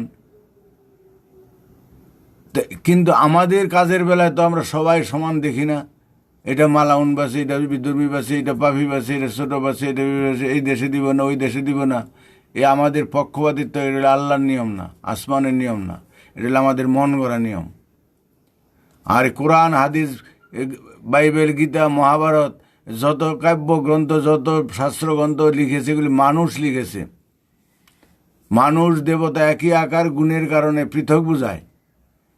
আমরা দেখব সেই গ্রন্থটা দেখব না, ব্যক্তিটা দেখব না, তার গুণটা দেখব। প্রত্যেকটার ভিতরে আমরা লেখাপড়া জানিবেন, আপনাদের ভিতরে সেই গুণ আছে, বিবেক আছে। বিবেকের অপর নাম হলো গুরু। বিবেক হইলো আমার মন। বিবেকের মাধ্যমে আমি আমার ভালো মন্দ বুঝতে পারি। আমি একটু আগে বলেছিলাম, আমি যা যা আশা করি সব মানুষ তাই আশা করে। এমনকি পশু পাখিও, একটা পশু পাখিও মরতে চায় না, কেউ মারুক সেটা চায় না, কেউ আঘাত দিক সেটা চায় না। তার মানে মানুষও, কোনো মানুষ সেটা চায় না। আমি যা যা আশা করি সমাজ থেকে, পরিবেশ থেকে, মানুষ থেকে, সব মানুষ তাই আশা করে। সেটা যদি আমি করতে পারি, সেই কাজগুলি যদি আমি করি, আমি যে আশা করি সেই কাজগুলি যেহেতু সবাই করে, তাহলে আমি কাজ যাকে করবো আমি ওই কাজগুলি করব। যেটা আমি আশা করি না সেটা করব না, তবেই মানবতার কাজ হয়ে গেল। আর মানবতার কাজ হলো, মানবতা হলো মনের ব্যাপার। আমার মন আর সকল মানুষের মনের উপলব্ধি এক। আমার সন্তানের জন্য যেমন লাগে, সমস্ত জীবজগতের সন্তানের জন্য তেমনই লাগবে। কুকুর বিড়ালের সন্তানের জন্য তাদের তেমনই লাগে। আমার ক্ষুধার জ্বালা, একটা কুকুর বিড়ালের ক্ষুধার জ্বালা একই জ্বালা। আমার পিপাসার জ্বালা তা একই জ্বালা। এই উপলব্ধি হইলেই তার মনের সাথে মন মিলে গেলেই আমার অনুভূতি হবে, ব্যথা অনুভব হবে। আমার দেহের ব্যথা পায়ের আঙ্গুলে লাগুক আর মাথার চুলে লাগুক, হাতের আঙ্গুলে লাগুক, পিঠে লাগুক, সব জায়গায় অনুভূতি আমি পাই। তদ্রূপ মনের সাথে যখন মন মিলে যাবে, মনের সাথে মন মিলে গেলে যার সাথে তার ব্যথাটা আমার গায়ে লাগবে। আমার ছেলে মেয়ে যদি সে 1000 কিলোমিটার দূরে থাকলো, তার যদি কোনো বিপদ হয় আমার আঘাত লাগবে। তার সাথে আমার যোগাযোগ আছে, মনের সাথে যোগাযোগ আছে, আমি তাকে ভালোবেসেছি। যদিও সেই ভালোবাসা পক্ষপাতিত্বের ভালোবাসা, স্বার্থের ভালোবাসা, যাই হোক যোগাযোগ তো আছে। তো এই যোগসূত্র যদি আমার সকল মানুষের সাথে থাকে, সকল মানুষের জন্যই আমার ব্যথা লাগবে। এটা হচ্ছে সকল মানুষের জন্য আমার ব্যথা লাগবে, এটাই হচ্ছে মূল ব্যাপার।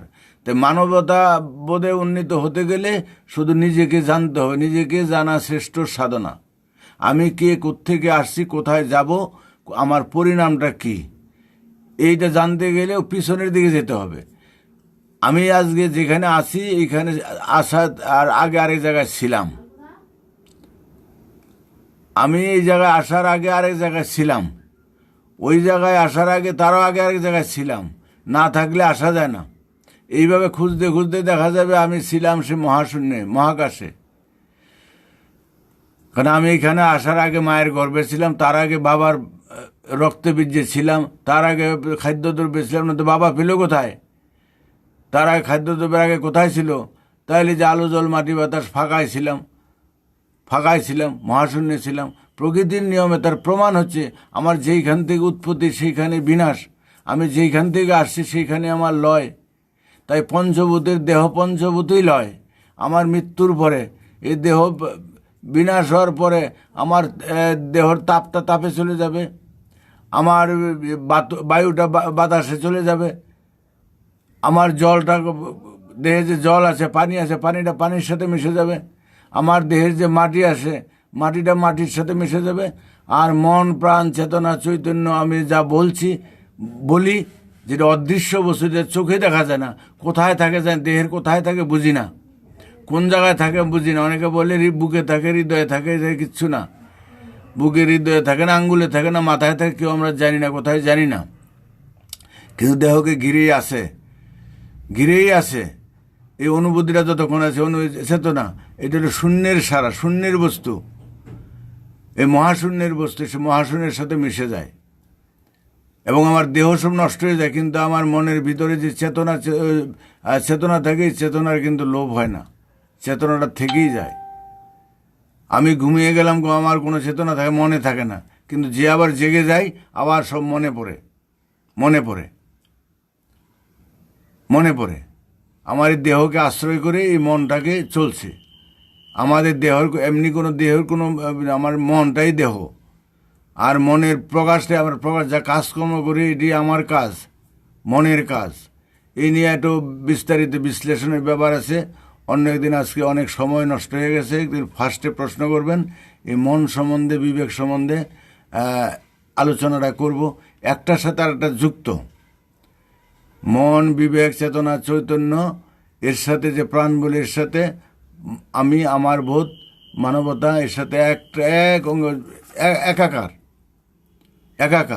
এই যে স্রষ্টা বলি, ভগবান বলি, মহাশূন্য বলি, এগুলি একাকার। বিবেক, চেতনা বলি একাকার। এগুলি একটা আর একটা আলাদা করা যায় না, তবু আমরা করি। যেমন একটা বাঁশ, কঞ্চিও বাঁশে থাকে, গোড়াও থাকে, মধ্যও থাকে, ডগাও থাকে, সব কিছু মিলেই বাঁশ। তারপর একটা ভাগ থাকে। আমি একটা মানুষ, এর মধ্যে কত ভাগ, এটা হাত, এটা পা, এটা কান, এটা এই, এটা সেই, হাজার হাজার ভাগ আছে, বিভক্ত। তারপর আবার আমি মানুষ, আমার মানুষ, এটার আকৃতি রূপ, মানুষ বলে কিছু নাই, আমার আমি বলে কিছু নাই। এই যা আছে তাই কিছুই নাই। এই প্রকৃতিতে আমরা যা দেখতে পাচ্ছি, এই যে শূন্যই পূর্ণ, পূর্ণই শূন্য, শূন্যই নাই। দেখতে গেলে নাই, খুঁজতে গেলে নাই। যা দেখতেছি একটু খুঁজতে গেলেই দেখবো যে নাই, কিচ্ছুই নাই। ভাঙতে গেলে নাই। একটা বিষয়বস্তুকে ভাঙতে গেলে তন্ন করে ভাঙতে যে অনু হয়ে একদম পরমাণু হয়ে গেল, নাই হয়ে গেল, এ খুঁজে পাবো না। নাই হলো কোথায়? এই প্রকৃতিতেই আছে, কিন্তু এত সূক্ষ্ম হয়ে গেছে যেটা আমার চোখে ধরা পড়ছে না, যেটা আমি দেখতে পাচ্ছি না। এটা আমাদের বুঝতে হবে। এটা সাধনাটা নিজের, এটা দেখে শুনে বই পুস্তক পড়ে এই সাধনা উপলব্ধি করা যাবে না। এটা নিজের সাধনা, নিজে যার জ্ঞান বুঝতে, এবং সবাই এর জন্য প্রচলিত লেখাপড়া খুব একটা দরকার পড়ে না। বাস্তবতায় বাস্তব জ্ঞান বুঝ থাকলেই, আর বাস্তব তো আছে, আমাদের পঞ্চ ইন্দ্রিয় হলো বাস্তবতার প্রতীক। পঞ্চ ইন্দ্রিয় ছাড়া আমরা কোনো কিছু বুঝতে পারি না। চক্ষু, কর্ণ, নাসিকা, জিহ্বা, ত্বক, এই পঞ্চেন্দ্রিয় যা ধরা পড়বে এটাই হলো বাস্তব। যেটা ধরা পড়বে না প্রাথমিকভাবে, এটা আমার কাছে অবাস্তব। তারপরে যখন এই বাস্তবের কোর্স কমপ্লিট হবে, পরে সূক্ষ্ম বাস্তবতা আসলে পরে, তখন সেটা আমার অঙ্কের ব্যাপার। অঙ্ক দিয়ে আমি বুঝতে পারবো। আরও সূক্ষ্ম গেলে ওরা আরও অঙ্ক দিয়ে বুঝতে পারবো। আর সেটা হলো জ্ঞানেন্দ্রিয়ের ব্যাপার, আজ্ঞাচক্রের ব্যাপার, ত্রিনয়নের ব্যাপার। সেটা আলাদা কিছু নয়, এটা হলো জ্ঞান চক্ষু, জ্ঞান। সেটার অঙ্কের দ্বারা বুঝবে, জ্ঞানের দ্বারাই বুঝবে। এটা নিজে নিজে বোঝা যায়, আমার জ্ঞানটা আরেকজনে বুঝবে না। এগুলি প্রকাশ করার ব্যাপার না, নিজে উপলব্ধি করলে। স্বাদ নিজে বোঝা যায়, অন্যকে বোঝানো যায় না। আমি কতটুকু তৃপ্তি পেলাম, কতটুকু স্বাদ পেলাম, এটা আমি অন্য কাউকে বোঝাতে পারবো না যতক্ষণ সে না খেবে। আর আমার সাধনা অন্য কেউ করতে পারবে না। আমার ওষুধ যেমন আমাকে খেতে হবে, আমার ব্যায়াম আমাকে করতে হবে, আমার চর্চা আমাকে করতে হবে, তদ্রূপ সাধনা যার যার নিজের। ওই আরেকজন্য গল্প শুনে, আরেকজন বললো শুনলে কিচ্ছু হবে না। আমার এক মুহূর্তে আমার মনের পরিবর্তন হয়ে যেতে পারে। আমি সারাদিন বৎসর ভরে সেই কীর্তনবাদ শুনলেও, গল্প শুনলে, আমার বক্তব্য শুনলে হবে না। কারণ আমি নিজের প্র্যাকটিক্যাল অভিজ্ঞতা আমার জীবনে যা বুঝেছি, মানুষ মরণশীল, এটা বুঝতে আমার কতদিন লাগলো। মরণশীল আমরা চিরন্তন সত্য বলি, আমরা মুখে বলি, কিন্তু কেউ বিশ্বাস করি না। আপনি ভালো করে নিজেকে বিচার করে দেখবেন যে মানুষ মরণশীল, যে কোনো মুহূর্তে আমার মরণ হতে পারে, যে কোনো মুহূর্তে এই যে আমি কথা বলতেছি, এই কথা বলার মধ্যে মরে যেতে পারি, এই বুঝটা আমরা কয়জন মানি? এই যে রাত্রে শুয়ে থাকছি, ভোরে আমি আর দেখা করতে নাও পারি, জাগতে নাও পারি, সেইভাবে প্রস্তুতি নিয়ে কি আমি ঘুমাই? আমরা বাড়ি থেকে কোথাও বেড়াতে গেলে 3 দিন 4 দিন 5 মাস 1 মাসের জন্য বেড়াতে গেলে তাও অনেক প্রস্তুতি নিয়ে যাই, ও এই টাকা পাবে, ওর কাছে পাবো, এইবারে এই সেই অনেক দিগদর্শন দিয়ে যাই বাড়িতে। তা আমরা কি ওই প্রতিদিন কি সেই প্রস্তুতি নিয়ে যে আমি থাকবো না যদি না আসি? বেড়াতে যাই তাও তো কিছুদিনের জন্য আবার ফিরে আসবো, এটা যেন ফিরে নাও আসতে পারি। জীবনের মতো প্রস্তুতি কি আমাদের সবসময় থাকে? ভালো করে নিজে নিজে প্রশ্ন করবেন, নিজেদের বিবেককে জানাবেন। প্রতি মুহূর্তে কি আমাদের সকলেরই যে আমি যখন তখন আমি শেষ হয়ে যেতে পারি, মৃত্যু হতে পারে, আমি আর এই পৃথিবীতে থাকতে নাও পারি, তাহলে আমার এই অসম্পূর্ণ কাজ কিভাবে সম্পূর্ণ হবে?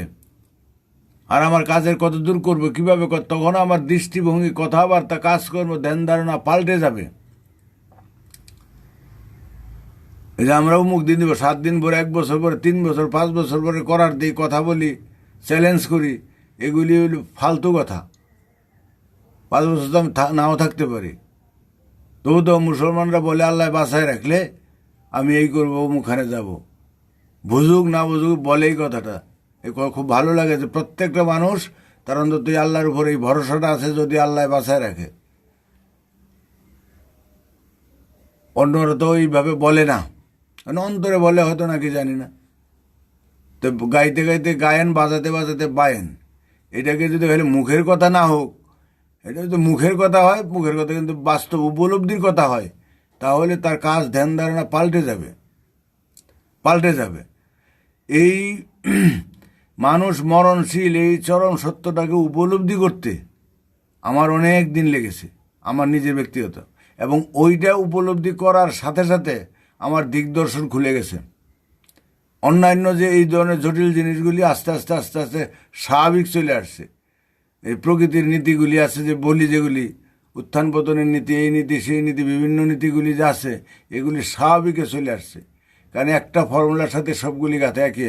অঙ্কের যেমন একটা ফর্মুলা জানলে ওই টাইপের অঙ্ক সব জানা যায়,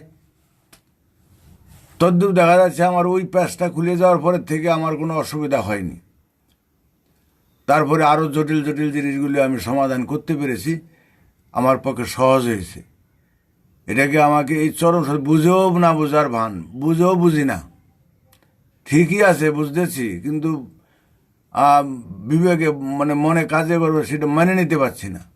এই যে এরকম একটা বুঝেও না বোঝার ভান, বুঝেও বুঝি না, জ্ঞান পাপি, এই জিনিসটাকে মানে এটা কেউ সাহায্য করতে হবে, নিজে নিজে উপলব্ধি করতে হবে। কিছুদিন যেখানে বসতাম সেখানে মানে চিন্তা করতাম, চিন্তা করে করে করে করে দেখতেছি সত্যি, কিন্তু মানতে পারছি না। আর মানলে সেই কাজগুলি করতে হবে, সেই প্রস্তুতিটা নিতে হবে। ব্যাপারটা হলো তাই, দেখতেছি ঠিক, কিন্তু মানতে পারছি না। তো কথায় আর কাজে, বুঝের সাথে কথা, কর্মের যদি মিল না হয় তাহলে তো এটা সঠিক হলো না, কর্মের মিল করতে হবে। অনেক দিন লাগলো, এটা ছেলেবেলা জিনিস না। তারপরে আস্তে আস্তে আস্তে আস্তে পরিবর্তনের পথে যেতে আরম্ভ করলো, দেখেছি খুব সহজ, খুব সহজ।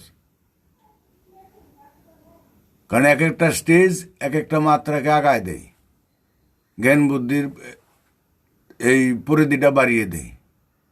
এই স্টেজটা হলো বড় জিনিস।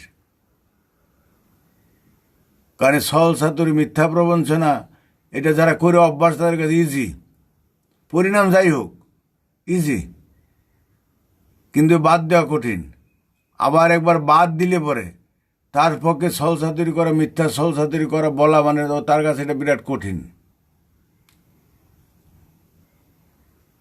কারণ আমি নিজেকে দিয়ে বুঝি, আমার নিজের জীবন দিয়ে আমি অনেক কিছু উপলব্ধি করি। নিজের জীবনটাই আমার একটা থিওরি, দর্শন। কারণ ছল ছাতুরি, মিথ্যা প্রবঞ্চনা যে করতাম না তা নয়, ছোটোকালে করেছি। ছোটোকালে বলতে মোটামুটি 10-12 বছর পর্যন্ত, 12-13-14 বছর পর্যন্ত করেছি। তবে সে মারাত্মক না, কিছু কিছু করেছে, কিছু কিছু ক্ষেত্রে যা করে সবাই কম বেশি করে। যখন থেকে একদম সলসাতুরি একদম বন্ধ করলাম, সেটা একটা ঘটনার পরিপ্রেক্ষিতে, এমনি এমনি বন্ধ হয় না। ঘটনার পরিপ্রেক্ষিতে বন্ধ করলাম, তারপরের থেকে সলসাতুরি করতে, মিথ্যা কথা বলতে মুখে দিয়ে বেরোই না, বলতেই পারি না। হয়তো ঘুরিয়ে বলবো, ডাইরেক্ট বলবো না, ঘুরিয়ে বলবো কথা, একবারে বলতেই পারি না। এটা এই যে অনভ্যাসে বিদ্যার হ্রাস। আবার যারা বলে চোখে মুখে কোনো ব্যাপার নাই, মিথ্যা কথাটি এমনভাবে বলবে মনে হচ্ছে কত সত্যি কথা বললো, এটা যে অভ্যাস। যে আর কি দেখি, কারো কোনো প্রশ্ন আছে নাকি? শঙ্করচন্দ্র শীল, আমরা উপদেশ দিতে জানি কিন্তু মানতে পারি না। শোনেন, মানতে পারি না কথাটা আপনি ঠিকই বলছেন। উপদেশ যারা জ্ঞানী পণ্ডিত তারা উপদেশ দেয়, আর কর্মী যারা তার আগে মানে। নিজে যদি আপনি আচরি ধর্ম অপরকে শিখাও, নিজে যদি পালন করতে না পারি, তাহলে মুখ ভরা বলে কোনো লাভ নেই। আপনি যে কথাটা বলছেন প্র্যাকটিক্যাল সত্যি কথা। বর্তমান সমাজে যত নীতির সরাসরি, যত গুণের সরাসরি, যত কিছু হচ্ছে, আমরা জ্ঞান জানি কিন্তু পালন করি না। পালন করলে তার চেহারা অন্যরকম হতো, তার পরিবেশ পরিস্থিতি আলাদা হতো। পালন আমরা করি না। পালন করা খুব কঠিন, মুখে বলা সহজ। বই পুস্তকে আছে, শাস্ত্রগ্রন্থে আছে, নীতিকথা আছে, ও বলল মুখে। কারণ সে যদি যে পালন করে সেটা তার ধ্যান জ্ঞানী বোঝা যায়, তার চালচলনে বোঝা যাবে, চালচলনে বোঝা যাবে যে আমার গুরু বলতে সত্যি কথা বলে থাপ্পড় খাবে, মিথ্যা বলে যশ কুড়াতে যাবে না। কারণ আজকে তুমি যশ কুড়ানোর জন্য মিথ্যা বললা, কিন্তু সেটা আবার এমন একদিন আসবে তোমার কাছে কাল হয়ে আসবে। কোনোটাই ফেলে যায় না, সব কিছু থেকে যায়, রেকর্ড থেকে যায়। এগুলো আবার ঘুরে আসে, চক্রবৃদ্ধি হারে ঘুরে আসবে। তো একবার মিথ্যার প্যাসে পড়ে গেলে সে থেকে মুক্ত হওয়া কঠিন। তার ইগো সেন্টিমেন্ট সব বাদ দিতে পারলে, মান সম্মানে বোধ থাকলে পারবে না ফেরত আসতে। আবার একবার যদি সঠিক পথে, সৎ পথে থাকে, তার মিথ্যার পথে যেতেও কঠিন, পারবে না। তার বিবেক পদে পদে বাধা দিবে, এটা তার ভয় করবে, ওটা তার অসুবিধা লাগবে, কিছুতেই পারবে না। এক জায়গায় যদি বলেও কোনো কারণবশত বৃহৎ স্বার্থে, আর 3 জায়গায় বলে দিবে যে আমি দেখো ওইখানে এরকম নিরুপায় মিথ্যা কথা বলতে বাধ্য হলাম, আমার কেমন লাগতেছে, আমি আরও 3 জায়গায় সে বলবে। গোপন করে কিছু করতে পারবে না, তার তো মানসিকতার ব্যাপার। এই তো বলি, শাস্ত্রগ্রন্থ আছে, হ্যাঁ, সাধুগুরু মহান অনেক আছে, কিন্তু সে মানবিকতার মানুষ নেই। মানবিকতা বোধ জাগলে সে সলসাতুরি করতে পারে না, সে মানুষকে আঘাত দিতে পারে না, সবাইকে সমান দেখবে। সমান যেহেতু দেখে নাই, গণ্ডি আছে, চিন্তা আছে, সেখানে সে হবেই। আত্মবিশ্বাস নেই, এখন আত্মবিশ্বাস নেই। তো সেটা নাই বলে হবে, কারো নাই বলে সে আমার হবে না, তোমার হবে না, তা তো নয়। কেউ যদি না থাক করে, সে তার ব্যাপার, তার ব্যাপার। যে একচন্দ্র জগতের অন্ধকার হরে কোটি কোটি নক্ষত্র তাহা নাই পারে, সবাই পারবে না। সবাই পারবে না বলে আমি পারবো না তা তো নয়। পারবে না দোষের কিছু, যার যার ব্যাপার। এখানে আমরা পরীক্ষা দিচ্ছি, মনে করো পরীক্ষার হলে কে লিখলো, কে বেশি লিখলো, কম লিখলো, কে নকল করলো, সেদিকে দেখতে গেলে তো আমার লেখা হবে না। আমি আমার কাউকে ক্ষতি না করে আমি আমার মতো লিখে যাব, বাস, মিটে গেলে ঝামেলা।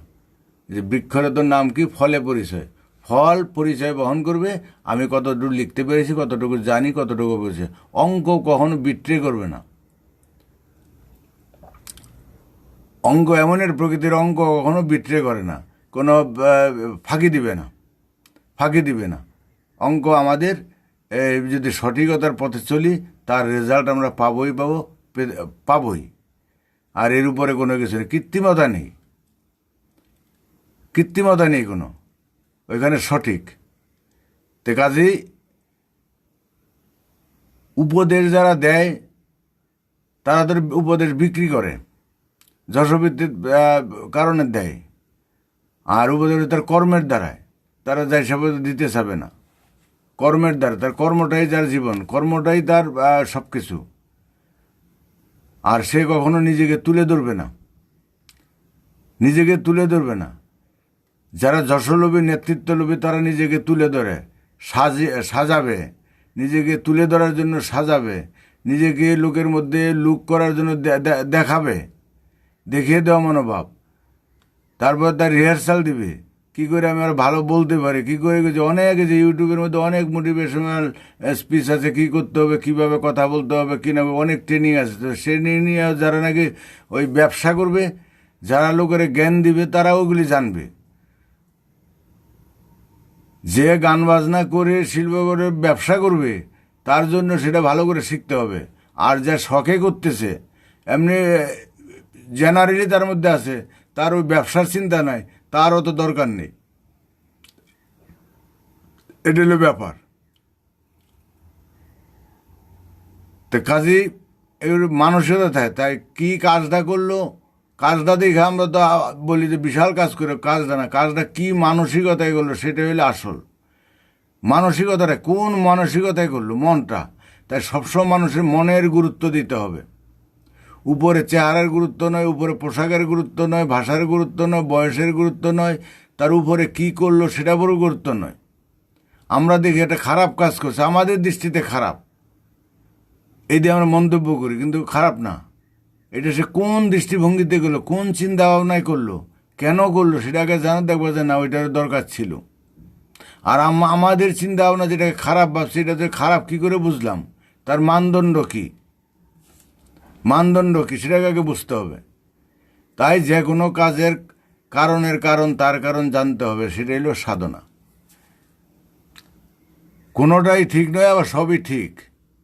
দ্বন্দ্ব হলে সব রাজনৈতিক দলের নেতাদের মধ্যেই দেখা যায় ধর্ম নিয়ে রাজনীতি করার প্রবণতা। এটা কতটা বিপজ্জনক। এই তথাকথিত ধর্মের অন্ধ ভক্তদের মানবতার ধর্ম বা বিবেকের ধর্মের প্রতি সচেতন করতে কি পারত না এই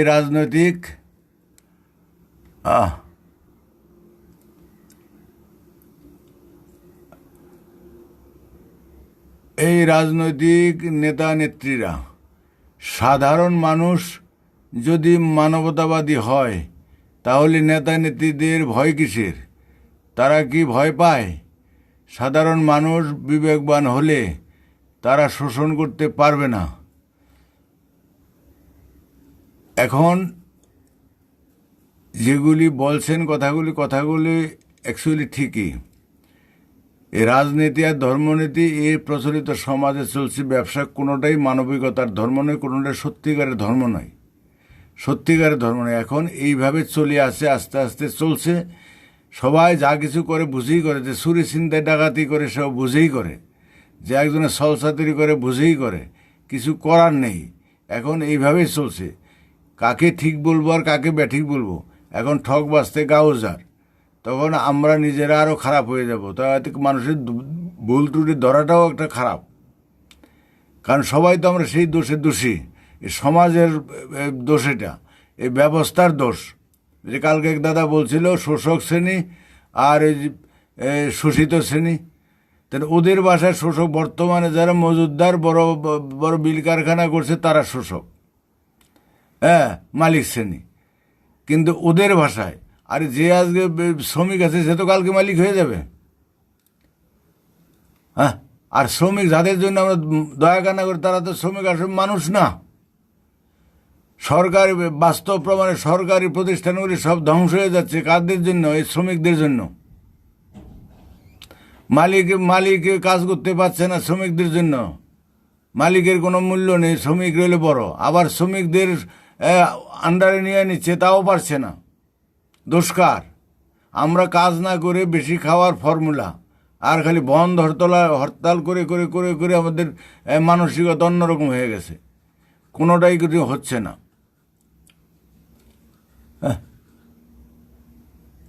কারণ পৃথিবীতে মালিক শ্রেণী, তারা যদি মিল কারখানা না করে, ব্যবসা বাণিজ্য না করে, ওরা না খেয়ে মরবে না? মরবো তো আমরা। তো ওরা তো এক ধরনের বোকা, লোভী বলে করতেছে, ওই লোভটা ছিল তাই করতেছে। ওরাই বরঞ্চ আমাদের বাঁচায় রেখেছে। আমাদের ক্ষমতা আছে, আমরা একটা মিল কারখানা করে একটা কিছু করার, সরকারে করবে, সরকারের সেই ক্ষমতা নেই, সরকারে করলে সব ধ্বংস করে ফেলছে আমরাই।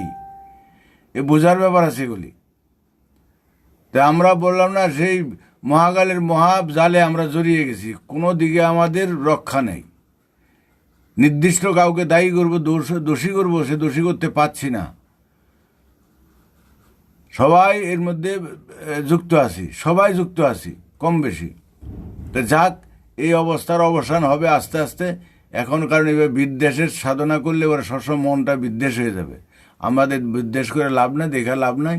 যে যা করছে তারাও এতটা বুঝে না, আবার ধরে বুঝেই করছে, কিছু করতে না। তারাও যদি চায় মনে করে তারা পরিবর্তন করে পারবে না, ব্যবস্থার পরিবর্তন তারা করতে পারবে না। ও আমি আপনি পারবে না। যখন সময় হবে তখন ঠিক হবে, সময় ঠিক হবে, আসবেই, প্রকৃতির নিয়মই আসবে। কারণ আমরা প্রকৃতির উপরে খবরদারি করছি, প্রকৃতিকে জয় করার চেষ্টা করছি, প্রকৃতির উপরে ধ্বংসকার্য চালিয়ে গেছি। তাই প্রকৃতি এখন নিজেই তার আত্মরক্ষা করবে, আত্মরক্ষা করবে। তার জন্য আমাদের যাবতীয় যা কিছু স্টেপ বাই স্টেপ সেই পথেই আমরা চলতে বাধ্য হব। এছাড়া এমনি কারো হবে না, তাতে অনেক ক্ষয়ক্ষতি হবে। যার যার ঈশ্বরের উপর, গুরু বলতো যার যার কমন স্বার্থে সবাই এগিয়ে আসবে। চায়না আসবে, রাশিয়া আসবে, পাকিস্তান আসবে, আমেরিকা, যার যার কমন স্বার্থে এগিয়ে আসবে, যার যার কমন স্বার্থে। আমরাও যার যার কমন স্বার্থে, যার যার মানসিকতার প্রকাশ ঘটাবে। হিন্দু, মুসলমান, বৌদ্ধ, খ্রিস্টান সবাই যার যার মানসিকতায়, কিচ্ছু করার নেই। তো এখন আমাদের আপাতত নিন্দা চর্চাগুলি একটু কমই করার দরকার, নিন্দা চর্চা একটু কম করার দরকার। কারণ এগুলি সব বুঝে, যে চুরি করে সে বুঝে আমি যে চুরি করাটা খারাপ। এ ধর্ম ব্যবসা, ধর্মের মধ্যে মন্দিরে কত হাজার হাজার লক্ষ লক্ষ টাকা, কোটি কোটি টাকা পড়ে আছে, প্রতি মুহূর্তে প্রতিনিয়ত পড়তেছে, আর দেশের মানুষ খেতে পাচ্ছে না। ওই দিন নেটেও দেখলাম যে টাকা, মানে স্তূপ করা টাকা, সবাই ছেলে মেয়ে সবাই খালি গুনতেছে, টাকা ভাস করতেছে। তো টাকা সেই ময়লার মতো এক জায়গায় স্তূপ হয়ে রয়েছে, সে গুনতেছে। আর মানুষ যাচ্ছে, চতুর্দিক থেকে আসছে, হাজার হাজার লক্ষ লক্ষ মানুষ দিচ্ছে, 200, 500, 1000, 5000, 10,000, 20,000। আর মানুষের টাকার তো অভাব নেই। এক শ্রেণীর মানুষের এত টাকা হয়ে গেছে আর ধারণার অতীত। এই যে বড় বড় হোটেলে এক এক নাইটে 2-3,000, 4,000, 5,000 টাকা খরচা করে, লাখ লাখ টাকা খরচা করে। এই যে কোথায় কোথায় প্লেনে চলে যায়, দেশ বিদেশ চলে যায়, কত ভাড়া, তাদের টাকা ইনকাম আছে বলি করছে। আর যে ক্রাইম ইগুলি দেখলে পরে দেখা যায় কীভাবে সল সাতুরি করে, কীভাবে ব্যাংক ফ্যাং লুট করে টাকা পয়সা নিয়ে যাচ্ছে, কীভাবে সরকারি পয়সা নয়শো করছে সর্বস্তরের, কীভাবে টেন্ডার ফাঁকি দিচ্ছে, কীভাবে সরকারি সম্পত্তি দখল করে কোটি কোটি টাকা নয়শো করছে। মানে প্রতিটা ডিপার্টমেন্টে কীভাবে কি হচ্ছে, এখন আন্ডারগ্রাউন্ড কথাগুলি শুনলে পরে, সচিত্রগুলি দেখলে পরে উপলব্ধি করা যায়।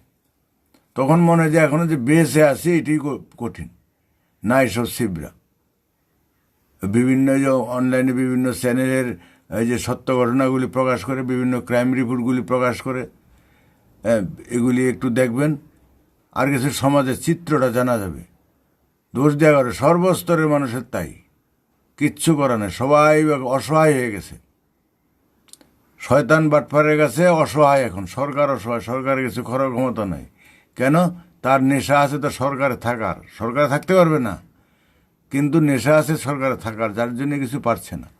তো যাই হোক, রাখছি, আজকে লাস্ট হয়ে গেছে, কিছু করার বেশি কিছু ডিপে যাইতে পারছি না। শঙ্করচন্দ্র শীল, আমি এই মুহূর্তে সুখী মানুষ, খুব ভালো, শুনে খুব খুশি হলাম। এই একটা কথা শুনেছিলাম যে সে হইয়াছে মানুষ রতন, সব থুইয়া যার কিছুই নাই, ন্যাংটার বাটপারে ভয় নাই। আমি আছি, এই নাই, আমার কোনো ঝামেলা নাই, আমার কোনো পিছে টান নেই, এরকম একটা ভাব যদি থাকে, আমার খাওয়া পড়ার অসুবিধা নেই, আমি না থাকলে আমার ছেলে মেয়ে আমার জন্য খুব একটা অভাব বোধ করবে না, এই পরিস্থিতিটা থাকে, যেন কান্নাকাটি করবে না, এই কাজ করতে করতে আমরা কি করে চলবো, এটা একটা দিক। সবার সেই পরিস্থিতি হয় না, ছেলে মেয়ে অনাথ থাকবে, চিন্তা করবে যে বাবা নাই কী করে চলবে, সেরকম নয়। এগুলিকে মেনটেন করে, সেটা একটা দিক। আর সুখ দুঃখটা হলো নিজের মনের ব্যাপার। দুঃখ বলে কিছু নাই, এটা হলো অনুভূতি, মনের ব্যাপার। দুঃখকে জয় করলে সুখ তো পিছে পিছে ঘুরবে। সুখ দুঃখ পাশাপাশি চলে। যারা সুখ চায়, যায় যেটা চায় সেটা পায় না। সুখ চাইতে গেলে দুঃখ চলে আসবে, আর দুঃখকে কি আমরা চাই না? যার জন্য মানুষের দুঃখে জীবনযাপন করে। সুখ দুঃখ, ভালো মন্দ, উঁচু নিচু, ঠিক বেঠিক, নেগেটিভ পজিটিভ, এগুলি সব বিপরীত দ্বারা পাশাপাশি চলে। এটা একটা ফর্মুলা। আমরা যেটা চাই, আশা করি, সেটা হয় না, তার বিপরীতটা চাইতে হবে। আমাদের সাধনা হবে সুখ নয়, দুঃখকে জয় করা। আর দুঃখকে যদি জয় হয়, তাহলে তারা আমার অটোমেটিক সুখ। দুঃখকে ডাকতে হবে, আসো, তাহলে পরে আর আমার কোনো দুঃখের ভয় থাকবে না। খারাপটা সবসময় ভাবতে, খারাপের সাধনা করতে হবে। আমি সবচেয়ে খারাপ, আমি সবচেয়ে খারাপ, আমি সবচেয়ে কম বুঝি, আমি সবচেয়ে ছোট, আমার থেকে সবাই ভালো বড়, আমার থেকে বেশি বুঝে, আমার থেকে মানুষ ভালো সব। আমি মানুষের গুরুত্ব সম্মান দিতে হবে। আমরা তো মানুষের তুচ্ছ তাচ্ছিল্য করি। একটা রিক্সাওয়ালাকে তুচ্ছ, একটা চাষিকে এই তুই তামরা করে কথা বলি। আমার থেকে ওদের গুণ অনেক বেশি। একটা চাষি যা ফসল ফলাতে পারে, যা কাজ করতে পারে, সেই কাজটা আমি পারবো না। একটা রিক্সাওয়ালা প্রচণ্ড রোদের মধ্যে 4-5টা মানুষকে নিয়ে যে কষ্ট করে নিয়ে যাচ্ছে, আমরা বসে পায়ের উপর পা তুলে যাচ্ছি, আমি পারবো না। সেই দিক দিয়ে সে আমার থেকে অনেক শ্রেষ্ঠ, অনেক অন্তত সে ধন্যবাদ পাওয়া উপযুক্ত। আমি মানুষিয়া একটা 2টা টাকা দিয়ে একটা মানুষকে শোষণ করে তাকে নিয়ে যাচ্ছি, আমি বাবু আনা হচ্ছে, আমাকে সে টেনে নিয়ে যাচ্ছি, তার জন্য অন্তত তার একটা ধন্যবাদ দেওয়া দরকার। সেটা আমরা দিই না, তুচ্ছ তাচ্ছিল্য করি। তাকে ভাড়া দিয়ে, উপযুক্ত ভাড়া দিয়ে আরও 2 টাকা 5 টাকা চা খাওয়ার দেওয়ার দরকার আছে। তুমি অনেক কষ্ট করছো, আমি পারতাম না, ভাই তুমি গাছে একটু দোকানে বসে জিরিয়ে নাও, একটা চা খাইও। সে চিরদিন মনে করো না এই প্যাসেঞ্জারটা আমি ভালো পাচ্ছি, আমার মানুষ ভালো। তখন তোমার জাত দেখবে না, ধর্ম দেখবে না, কিছুই না, মানুষ ভালো। মানুষ হলে মানুষের ব্যবহারে ভালো। ওই টুপিদারি থাকলে, পয়তে থাকলে ভালো হয় না। ভালো ধার্মিক না হয়ে ভালো মানুষ হও। আমরা তো ভালো ধার্মিক হতে চাই, ভালো ধার্মিক ভালো মানুষ নয়। ভালো মানুষ হলে সেটা আলাদা জিনিস।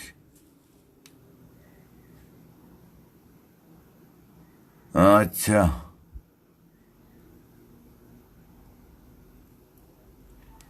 না আর কারো কোনো বক্তব্য দেখছি না, রাখছি। ভালো থাকবেন, শুভরাত্রি।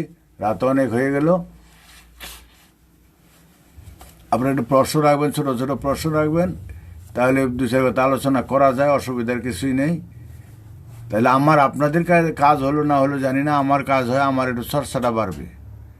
আর আমি যত চর্চা করব, তত আপনাদের সাথে যত কথা বলবো, তত আমার মনটা রিফাইন হবে, আমার বিবেকটা একটু পরিবর্তন হবে, পরিষ্কার হবে। আমি তত জেনে বুঝে নেই, তা আমি যেটুকু বুঝেছি, উপলব্ধি করছি, এটা যত রেওয়াজ করবো তত ফাইনাল পরিষ্কার হবে। আর আমি মনে করি এই যে এতগুলি মানুষ আমার এই অনলাইনে যারা আসে, বেশিরভাগ শতকরা 90-95 মানুষ আমি দেখি, মানে যারা পরপর 2-4 দিন থাকে আসছে, তারা অন্তত মানসিকতা, খুব সঠিকতার মানসিকতার মানুষ।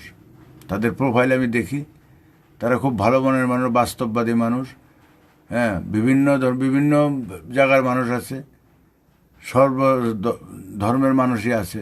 হিন্দুদের মধ্যে আসে, মুসলমানদের মধ্যে আসে, হুজুরদের মধ্যে আসে, সবার মধ্যে আসে, কিন্তু খুব ভালো মনের মানুষ। কারণ আমরা যেরকম এই ভালো মনের কথা, উপলব্ধির কথা বলি, এই কথাগুলি ভালো মনের মানুষ ছাড়া তাদের কাছে ভালো লাগবে না, এবং তারা আসে। কারণ আমার চেহারা দেখে নয়, আমার বক্তব্য শুনে নয়, আমার যে কথাগুলি বলি, কথাগুলি তাদের কাছে ভালো লাগে, তার জন্য তারা আসে। ভালো লাগে কেন? তারা এটা ভালোবাসে, তারা এটা পালন করে বা করতে চায়, বা এরকম কথা কারো কাছে সচরাচর শোনে না, যার জন্য তারা ভালো লাগে।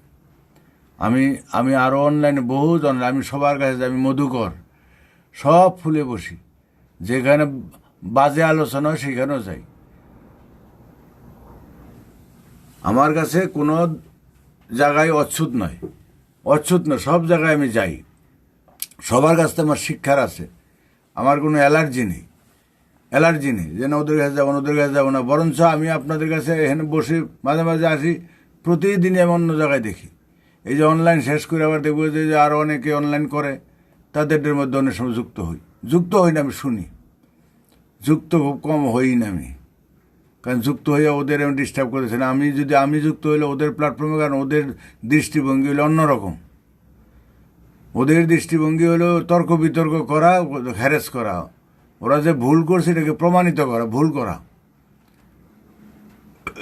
কোরআন হাদিস ঠিক না এটাকে প্রমাণ করা, নবী এটা ঠিক করে না প্রমাণ করা, ওইটা ভুল করছে প্রমাণ করা, ওইটা ভুল করছে প্রমাণ করা। আমার আবার ধারা ওগুলি নয়, সব কিছুর দরকার আছে। আমি সঠিকটা বলবো, সে নিজেই বলবে কোনটা ঠিক কোনটা বেঠিক, তার ভুল বলে লাভ নেই। আর বলে লাভ নাই, আর যারা একদম রক্ত মাংসে মজ্জায় গেঁথে গেছে তারা পরিবর্তন হবে না। আর পরিবর্তন যাদের নিজের থেকে হবে, কেউ বলে গিয়ে হয়তো না। তা আমাদের বলায় যদি ও আরও সে খারাপ হয়ে যায়, আরও বিদ্বেষী হয়ে যায়, দরকার নেই কোনো, তার সাথে ন্যূনতম সম্পর্কটা স্থাপন করতে হবে। তা আমার অন্যান্য যারা আসে, বহু মানুষ আছে, আমি প্রত্যেককে আমি চিনি, প্রোফাইলে আমি দেখি, তাদের চিন্তা ভাবনা খুবই ভালো। যে যেখানে খারাপ দেখি, অনেকে বলে যে না এখানে খারাপ, ধর্মের প্রভাব বেশি, সেইখানে আবার ভালো মানুষও বেশি আছে। এই বাংলাদেশে আমার প্রোফাইলে তো বাংলাদেশের মানুষ খুব ভালো মনের মানুষ আছে, প্রচুর মানুষ আছে, তারা হয়তো ফিগারে আসে না, প্রচুর মানুষ আছে, এখানকার মানুষ আছে, দেশ বিদেশে থাকে। সেই দিক দিয়ে এই মানুষগুলোর সাথে তো পরিচয় হলো।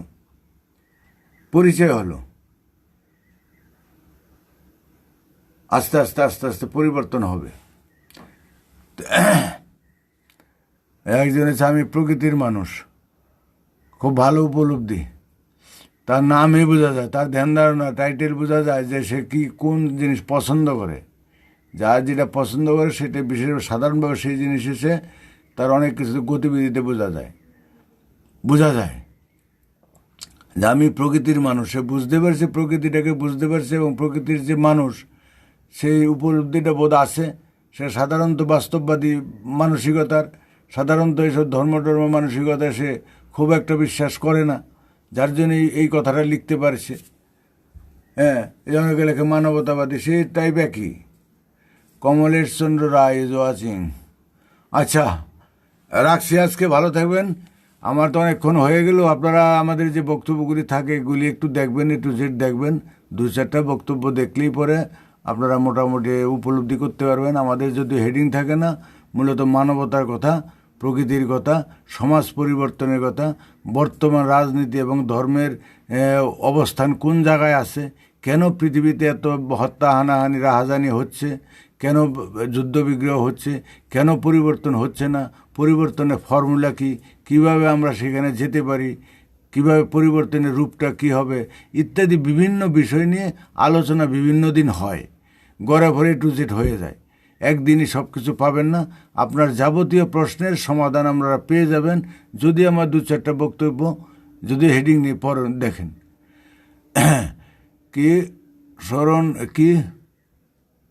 সৌরন হাসান, প্রকৃতি ঈশ্বর।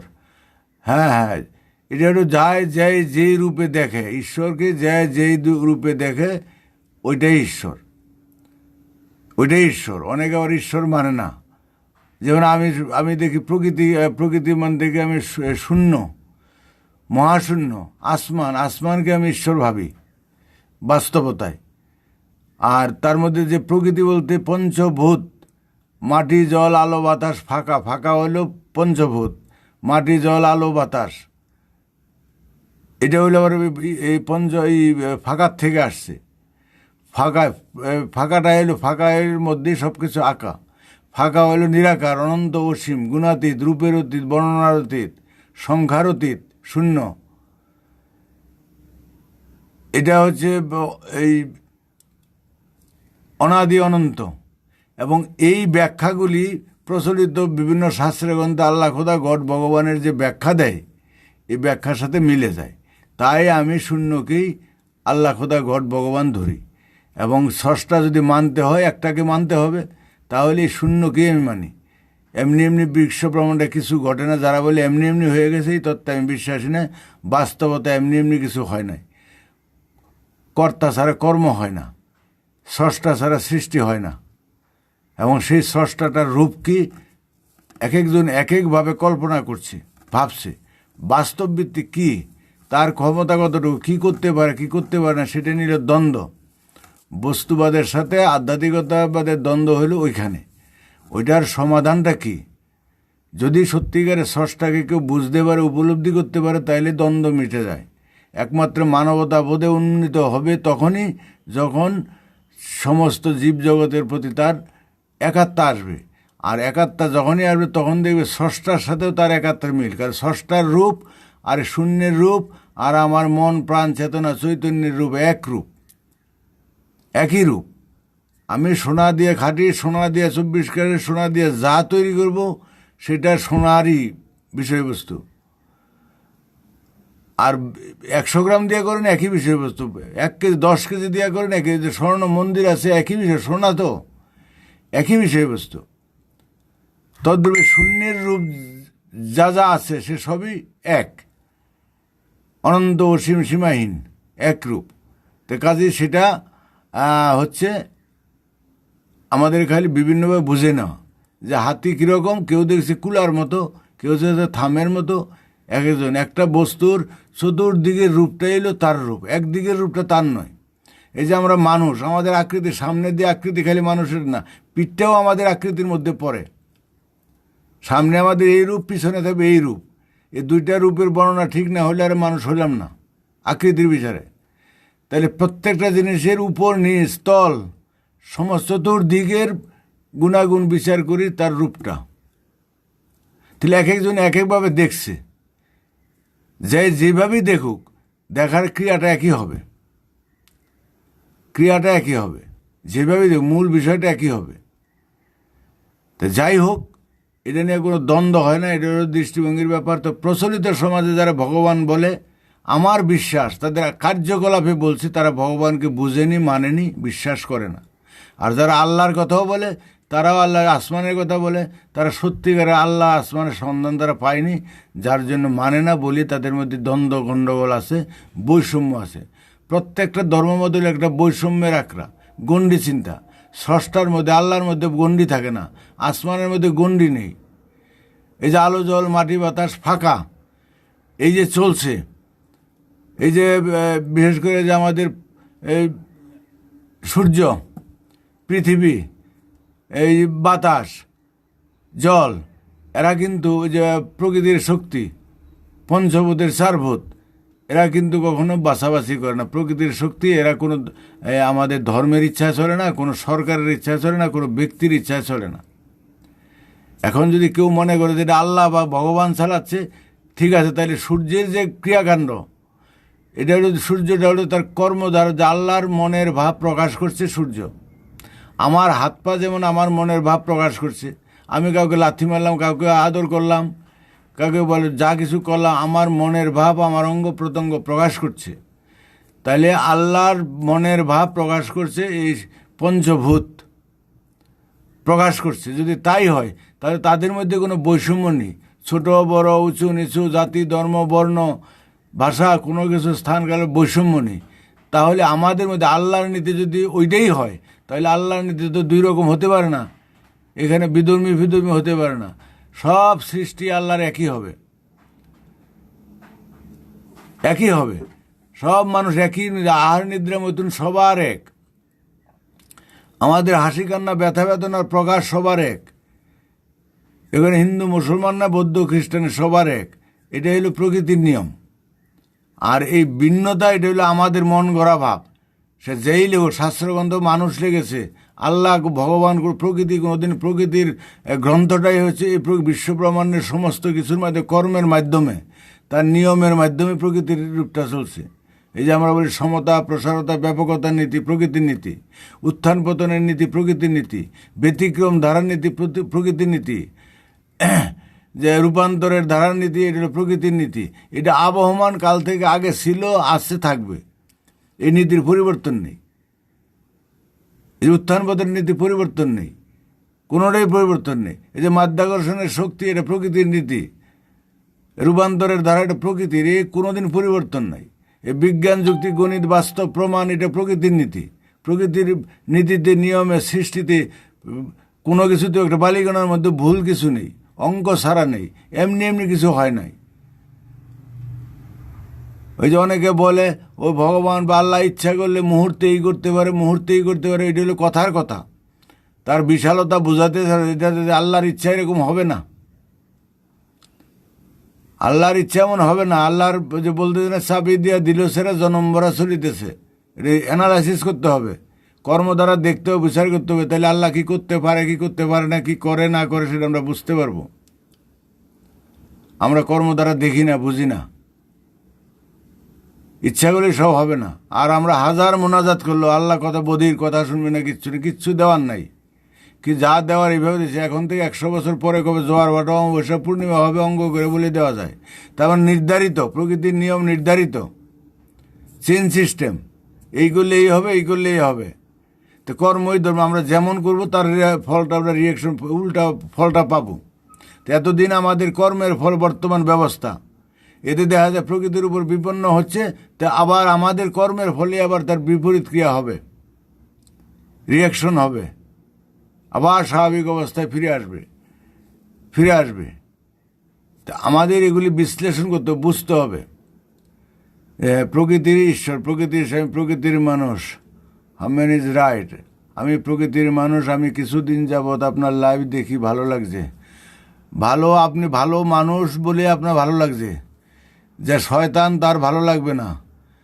কারণটা হচ্ছে কি, যে আমার যদি কোনো কিছু ভালো লাগে, ধরুন হয়তো আমি বলি যে আমার গুরু ভালো না, ওর কথা আমার সাথে মিলে গেছে, তাই আমার কাছে ভালো লাগছে। যার মিলবে না তার ভালো লাগবে না। তার আমার ভিতরে সেই ভালো লাগার রূপটা ছিল,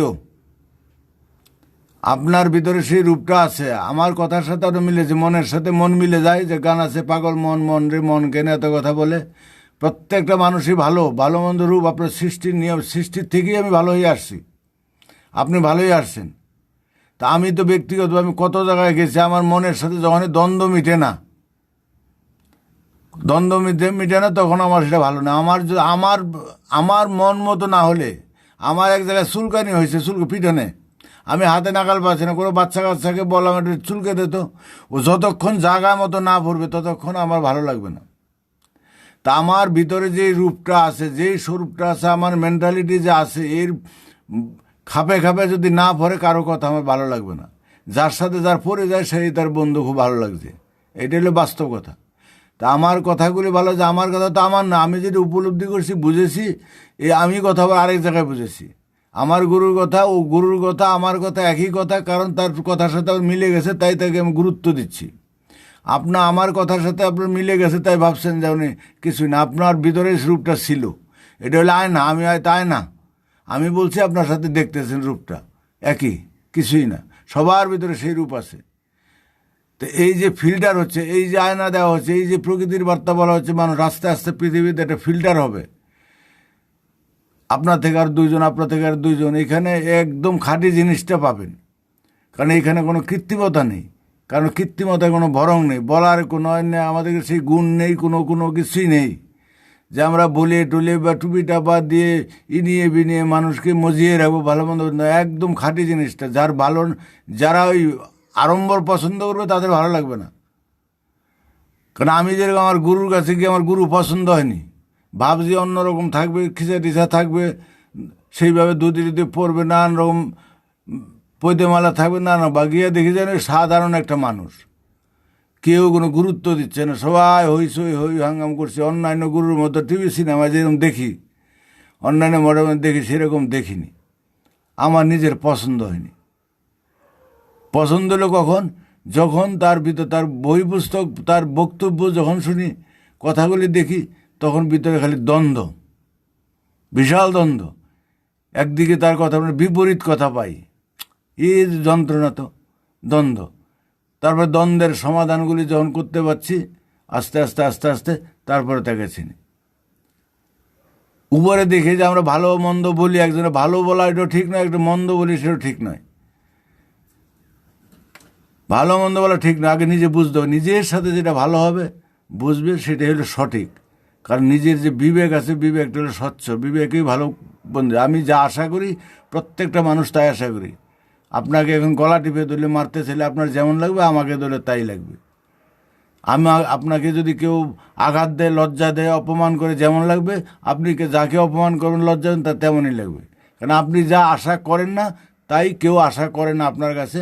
তাই আমাকে সেই যে আমি আশা করি না সেই কাজগুলি তার সাথে করতে হবে, সেটাই মানবতার কথা, আর কিচ্ছু না।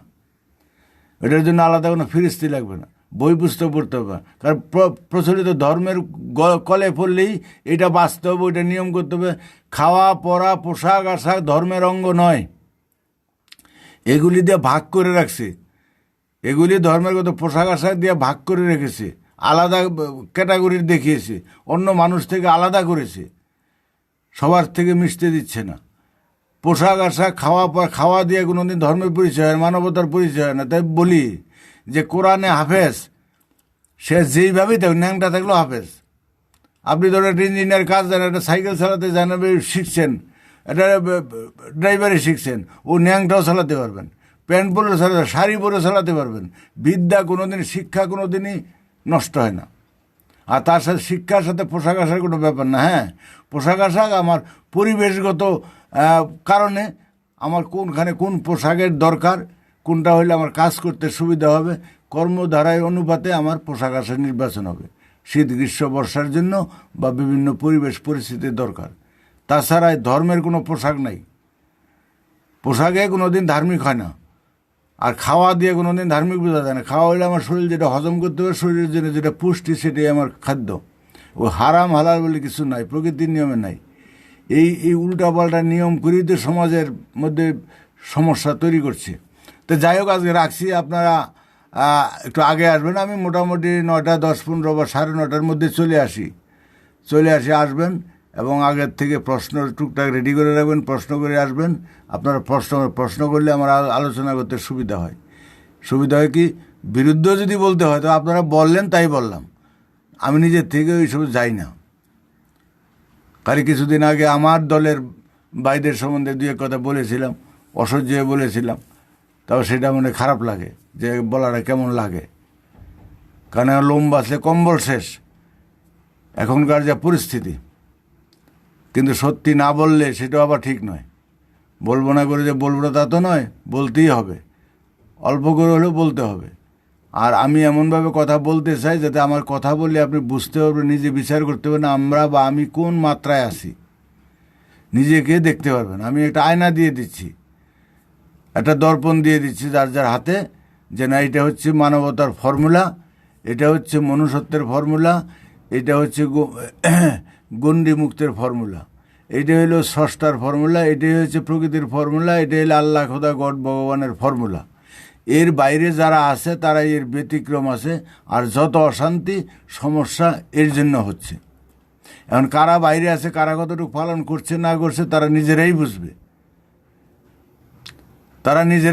সে আমাদের কিছু বলার দরকার পড়বে না। আমরা চাই নিজের ভুলটা নিজেরা বুঝুক। আর যদি কেউ ভুল না বুঝে তা আমাদের তো কিছু করার নেই। আজ বুঝবে না কালকে বুঝবে, কাল বুঝবে না বুঝবে। কিন্তু এখন যুগ পরিবর্তন হতে যাচ্ছে, আস্তে আস্তে সত্য প্রকাশিত হবে, এটা হবেই। ফটাফট মানুষের ভিতরে সেই জ্ঞানটা এসে যাবে। এই সামনের দিন, কিছুদিন পরে দেখবেন যে আরও অন্যরকম হবে।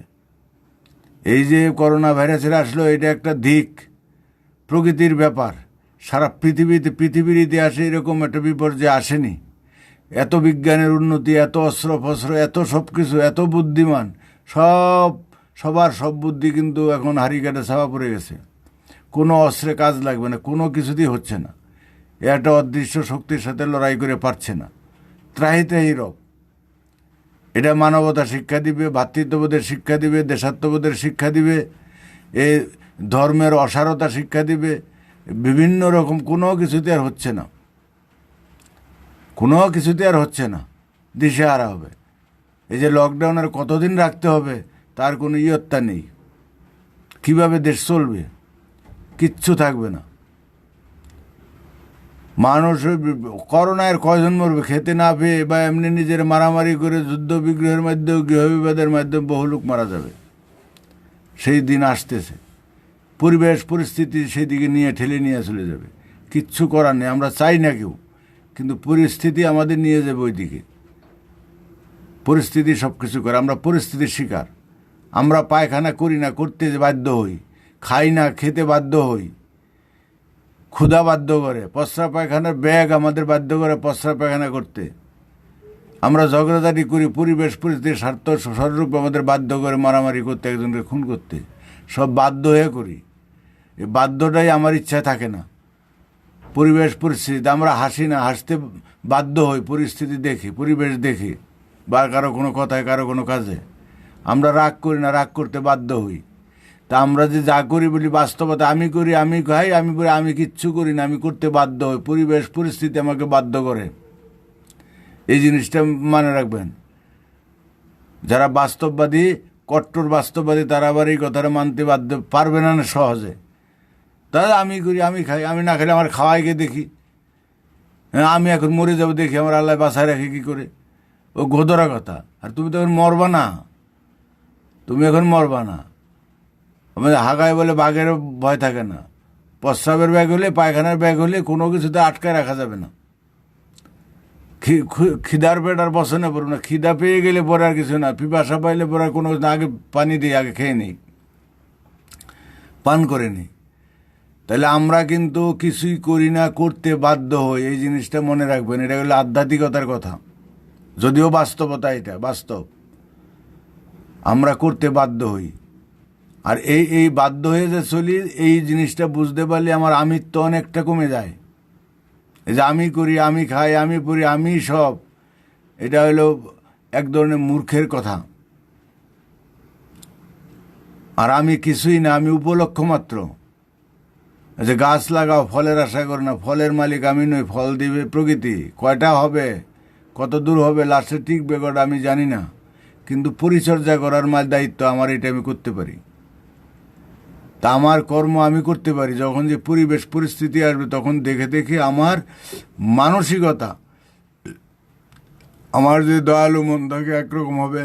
একজনকে বাঁচাতেও পারি, একজনকে মারতেও পারি, একজনের সম্পদ হরণ করতে পারি, একজনের সম্পদ বাঁচিয়ে দিতে পারি। সেটা আমার মানসিকতার উপর নির্ভর করবে, মানসিকতার উপর নির্ভর করে। একটা যে পাখি দেখা গেল ভয় পেয়ে বা কোনো ঝড় বৃষ্টিতে আমার ঘরে এসে উঠলো, আমি তাকে কেটে খেয়েও ফেলতে পারি, আবার তাকে আদর করে, যত্ন করে, সুস্থ করে ছেড়েও দিতে পারি। এটা আমার মানসিকতার উপর নির্ভর করবে। তো সামনের দিন আসতেছে আমাদের এই যে মানবিকতা প্রকাশের দিন। কারা মানবিক, কারা অমানবিক, কারা দয়ালু, কারা স্বার্থপর, সব প্রমাণ হয়ে যাবে আগামী দিন। কাউকে বলতে হবে না। আর রাখছি, ভালো থাকবেন, শুভরাত্রি। আমি তো যাই করি প্রতিদিন, এরকম করে অনেক টাইম হয়ে যায়, কথার শেষ হয় না। আর এই বলা আরম্ভ করলে পরে শেষ নেই। আপনারা যদি অংশগ্রহণ করেন, আর অনলাইনে অসুবিধা হয় কি, হয়তো সারাদিন রাতে 3টার সময় দেখি লোক থাকে, আমি টেস্ট করে দেখি, কোনো দিন 2:30 3টার সময় দেখি, ওই আমার ফ্রেন্ডের মধ্যে অনেকে আছে, উপস্থিত আছে। ও দিনে 2টার সময়, সকাল 10টায় করে, তাও ভোর রাত্রে করে, তাও থাকে। তা আমি তো প্রতিদিন তো করা হয় না, করি না, করতে পারি, ফাঁকা আছে, অসুবিধা নেই, করতে পারি, করি না কেন? এই বক্তব্যগুলি তখন তো এত ঘন ঘন বক্তব্য আমার রেকর্ড করা অসুবিধা, রাখার অসুবিধা। দ্বিতীয় কথা হচ্ছে, ডেলি একটা করি, 2 দিন 3 দিন 4 দিন 5 দিন পরে একটা করি, এটার একটা গুরুত্ব থাকবে, মানুষ দেখবে। বা ডেলি করলে পরে এটা বোর হয়ে যায়। তবে হিসাবে ডেলি করা দরকার। ওই একটা মানুষ, আজকে 2 জন আসলো, আজকে যারা আসলো কালকে হয়তো আসলো না, কালকে যারা আসলো আরেক দিন আসলো না, এইভাবে একজন থেকে আরেকজন আসে। কখন যে কোন দিন কার কথায় কি হয়ে যাবে, বীজ শক্তি অনন্ত শক্তির প্রকার, একটা বীজের বিরাট ক্ষমতা। তা আমার এই কথাবার্তা শুনে যদি একটা বীজ অঙ্কুর জেগে ওঠে, তার বিরাট ক্ষমতা। এটা আমি প্রকৃতির নিয়ম বুঝি। সবাই হয় না, যে গুরু মিলে ঘরে ঘরে শিষ্য মিলে না। তা আমার গুরু বলতো, যা আমি তো কোটি কোটি দিয়েছি, থাকবে 2-1টা গুটি, কোটি কোটি দিয়েছি, থাকবে গুটি, অত থাকবে না। তা আমি যেরকম বলতেছি, ওই থাকবে 2-1টা, এই হাজার হাজার লক্ষ লক্ষ হবে না। এটাই হলো নিয়ম। কারণ বহু হলো একের থেকে বহু। আমরা সৃষ্টি করতেছি এক, বহু সৃষ্টি করছি না। বহু তো পরে হবে, একের মূল্য বেশি, গুরুত্ব বেশি। কারণ বিশ্ব চ্যাম্পিয়ন একজনই হবে, আর কোনো একটা রাষ্ট্রের চ্যাম্পিয়ন একজন, আবার জেলার চ্যাম্পিয়ন একজন। তার মাত্রা, জেলার চ্যাম্পিয়নের মাত্রা আর রাষ্ট্রের মাত্রা আর বিশ্বের মাত্রা এক নয়, মাত্রা আলাদা। যার জন্য চাঁদ আকাশে একটাই আছে, সূর্য একটাই আছে, বেশি হয় না। কারণ আমরা যেই কথা বলি প্রকৃতির কথা, এই চূড়ান্ত মাত্রা, এগুলি হবে না। তারপরে এগুলির আস্তে আস্তে পরবর্তীতে হবে। আমি চাই দুই একজন মানুষের মধ্যে যদি সেই শক্তিটা জেগে ওঠে, আছে, সুপ্ত আছে, জেগে ওঠে। আমি তার সাড়া পাচ্ছি, অনেকের মধ্যে আছে, প্রত্যেকের মধ্যেই গুণ আছে বলি তারা যে ছটফট করে, এটি করে, আসে। যার যেটা থাকবে, যার বীজ শক্তি, অনন্ত শক্তির প্রকাশ, বীজ যদি থাকে, একটু যদি পরিবেশ পায়, বীজ ফেটে, পাথর চাপা থাকলেও ফেটে বেরোবে। কেউ আটকা রাখতে পারবে না, কেউ আটকাতে, ঘুরে ঘুরে তার করতেই হবে, আসতেই হবে, কোথাও তার ভালো লাগবে না। এটা একটা ব্যথা, যন্ত্রণা, প্রকৃতির পরিবেশ। পাথর চাপা থাকলে, যে পাহাড়ের মধ্যে এত পাথর ভেঙে ফেটে বিরাট বিরাট গাছ হয়ে গেছে। পাথরের খাঁজে কোনো একটা বীজ, একটা কংক্রিটের ছাদের মধ্যে একটা বটের বীজ পড়লো, একটা বীজের ক্ষমতা কি, এই তুলতুল করে, সাদা যখন বীজটা থাকে শিকড়টাতে তুলতুল করে, অথচ এটা একটা কংক্রিটকে ফাটিয়ে ফেলে। কত শক্তি, বীজ শক্তি, কত শক্তি, এমনি বোঝা যায় না। তো প্রকৃতির শক্তি, এই পরিবেশ, এই পরিস্থিতি, যার ভিতরে সে শক্তি আছে তাকে চাপিয়ে রাখতে পারবে না। আস্তে আস্তে তার ঘুম আসবে না, চিন্তায় পড়ে যাবে। আমি তো এককালে আমার দিন রাত 24 ঘন্টা, কখন যে দিন গেল কখন রাত্রি গেল বুঝিনি। আমি যা কোনো কাজকর্ম করছি, কাজকর্ম খালি হাতে করছি, কিন্তু মন থাকছে আমার এই মধ্যে, নিজে নিজে করছি। আমি পরের মুখে খাওয়ার অভ্যাস নেই। পরে ভালো বললো, আর আমার গুরু বলতো যে আমার কথা তোমরা মেনে নিবে না যদি যুক্তি বিজ্ঞান বা গণিত ভিত্তিক না হয়। আমি আমার গুরুর কথাগুলিকেই হামার মেরেছি। গুরুর সব কথা আমি মানিনি, কিন্তু তার কথার মানেটা কি, কেন বললো, সেইটার আমি অর্থ বুঝেছি, আমার মতো বুঝেছি, ভুলও হতে পারে, অর্থ বুঝেছি যে কেন বললো, কি, কেন, কারণ জানাটা এলো সাধনা। কেন করি, কিসের জন্য করি, করলে কি হবে, না করলে কি হবে, যা করছি তা বুঝে করছি তো, না দেখাদেখি করছি। দেখাদেখি করাটা ঠিক না, বুঝে করতে, বুঝতে হলে পঞ্চেন্দ্রিয় বুঝতে হবে। তো এটা হলো মেন জিনিস। তো যাক, আমার সার্থক এটাই যে আমি বহু ভাই বোনকে এখানে পেয়েছি, বিশেষ করে মেয়েদের থেকে ছেলেদের পেয়েছি। আমার এই প্রোগ্রাম মেয়েরা খুব একটা দেখি না, খুব কম, বা কারোর সাথে কথাবার্তা হয়নি, খুব কম। আর মেয়েদের যে অনেক কিছু জানার আছে, অনেক কিছু পরিবেশটা আছে, মেয়েদের সঙ্গে কিছু বলতেই পারিনি। এই যে আগামীতে যেগুলো কথা মেয়েদেরকে তবু দু একদিন বলি নিজের থেকে। প্রকৃতির নিয়ম, মেয়েদের ভূমিকা হলো সবচেয়ে বেশি। এই যে কৃষক শ্রমিকরা যেমন মানুষের মধ্যে, সবার মধ্যে সমাজের স্তম্ভ, মেয়েরা মেয়েরা হলে একদিক দিয়ে বড়। সেই ব্যাপারটা নিয়ে কোনোদিন আমরা প্রশ্ন রাখবেন, করবো। যে কোনো ডিটেলসের প্রশ্ন রাখতে হলে ছোট প্রশ্ন করবেন, এবং মাত্র ওই একটা সময় করে। এখন তো আমার লাস্ট টাইম, এতক্ষণ তো বন্ধ করে দিয়েছিলাম, তাই এখন আর বেশিক্ষণ থাকছি না। আমার এই যে বিশ্বজিৎ বাবু এই মাত্র আসছে। আমি প্রকৃতির মানুষ, ঠিক আছে, রাখছি আজকে, ভালো থাকবেন। আগামীকাল, আচ্ছা, যে বেঁচে থাকে আগামীকাল আবার আসবো।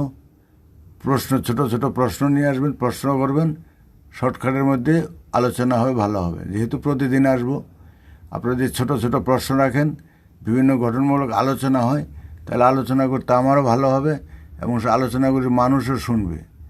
আমাদের এখানে পারি না, অন্যান্যর মধ্যে যে তর্ক বিতর্ক হয়, মানুষ ওগুলি পছন্দ করে বেশি। মানুষের জেনারেলি মানসিকতা যে, সেটার এই মানসিকতা আর ওইটা আলাদা জিনিস। ওই খোসাখুসি তর্ক বিতর্ক করা, একজন নিন্দা করা, আরেকজনের বিরুদ্ধে বললে খুব খুশি। কেউ আছে মুসলমানের হুজুরদের বিরুদ্ধে বললে খুব খুশি, আমি তো সেই তাকে খুশি করতে পারবো না। কেউ আছে হিন্দুদের বিরুদ্ধে বলে খুব খুশি, আমি তো বলি। কেউ আছে রাজনীতির বিরুদ্ধে হলে খুব খুশি, কেউ আছে বিজেপির বিরুদ্ধে বলে খুব খুশি, কেউ আছে তৃণমূলের বিরুদ্ধে বলে খুব খুশি। তা আমি তো কাউকে খুশি করাতে পারছি না, এই যে হলো মুশকিল। আমার মানবতার কথা বলে এটা আলোনি লাগবে, কারণ এই কথাতে কোনো রস নেই, আর এটা পালন করলে তার লস।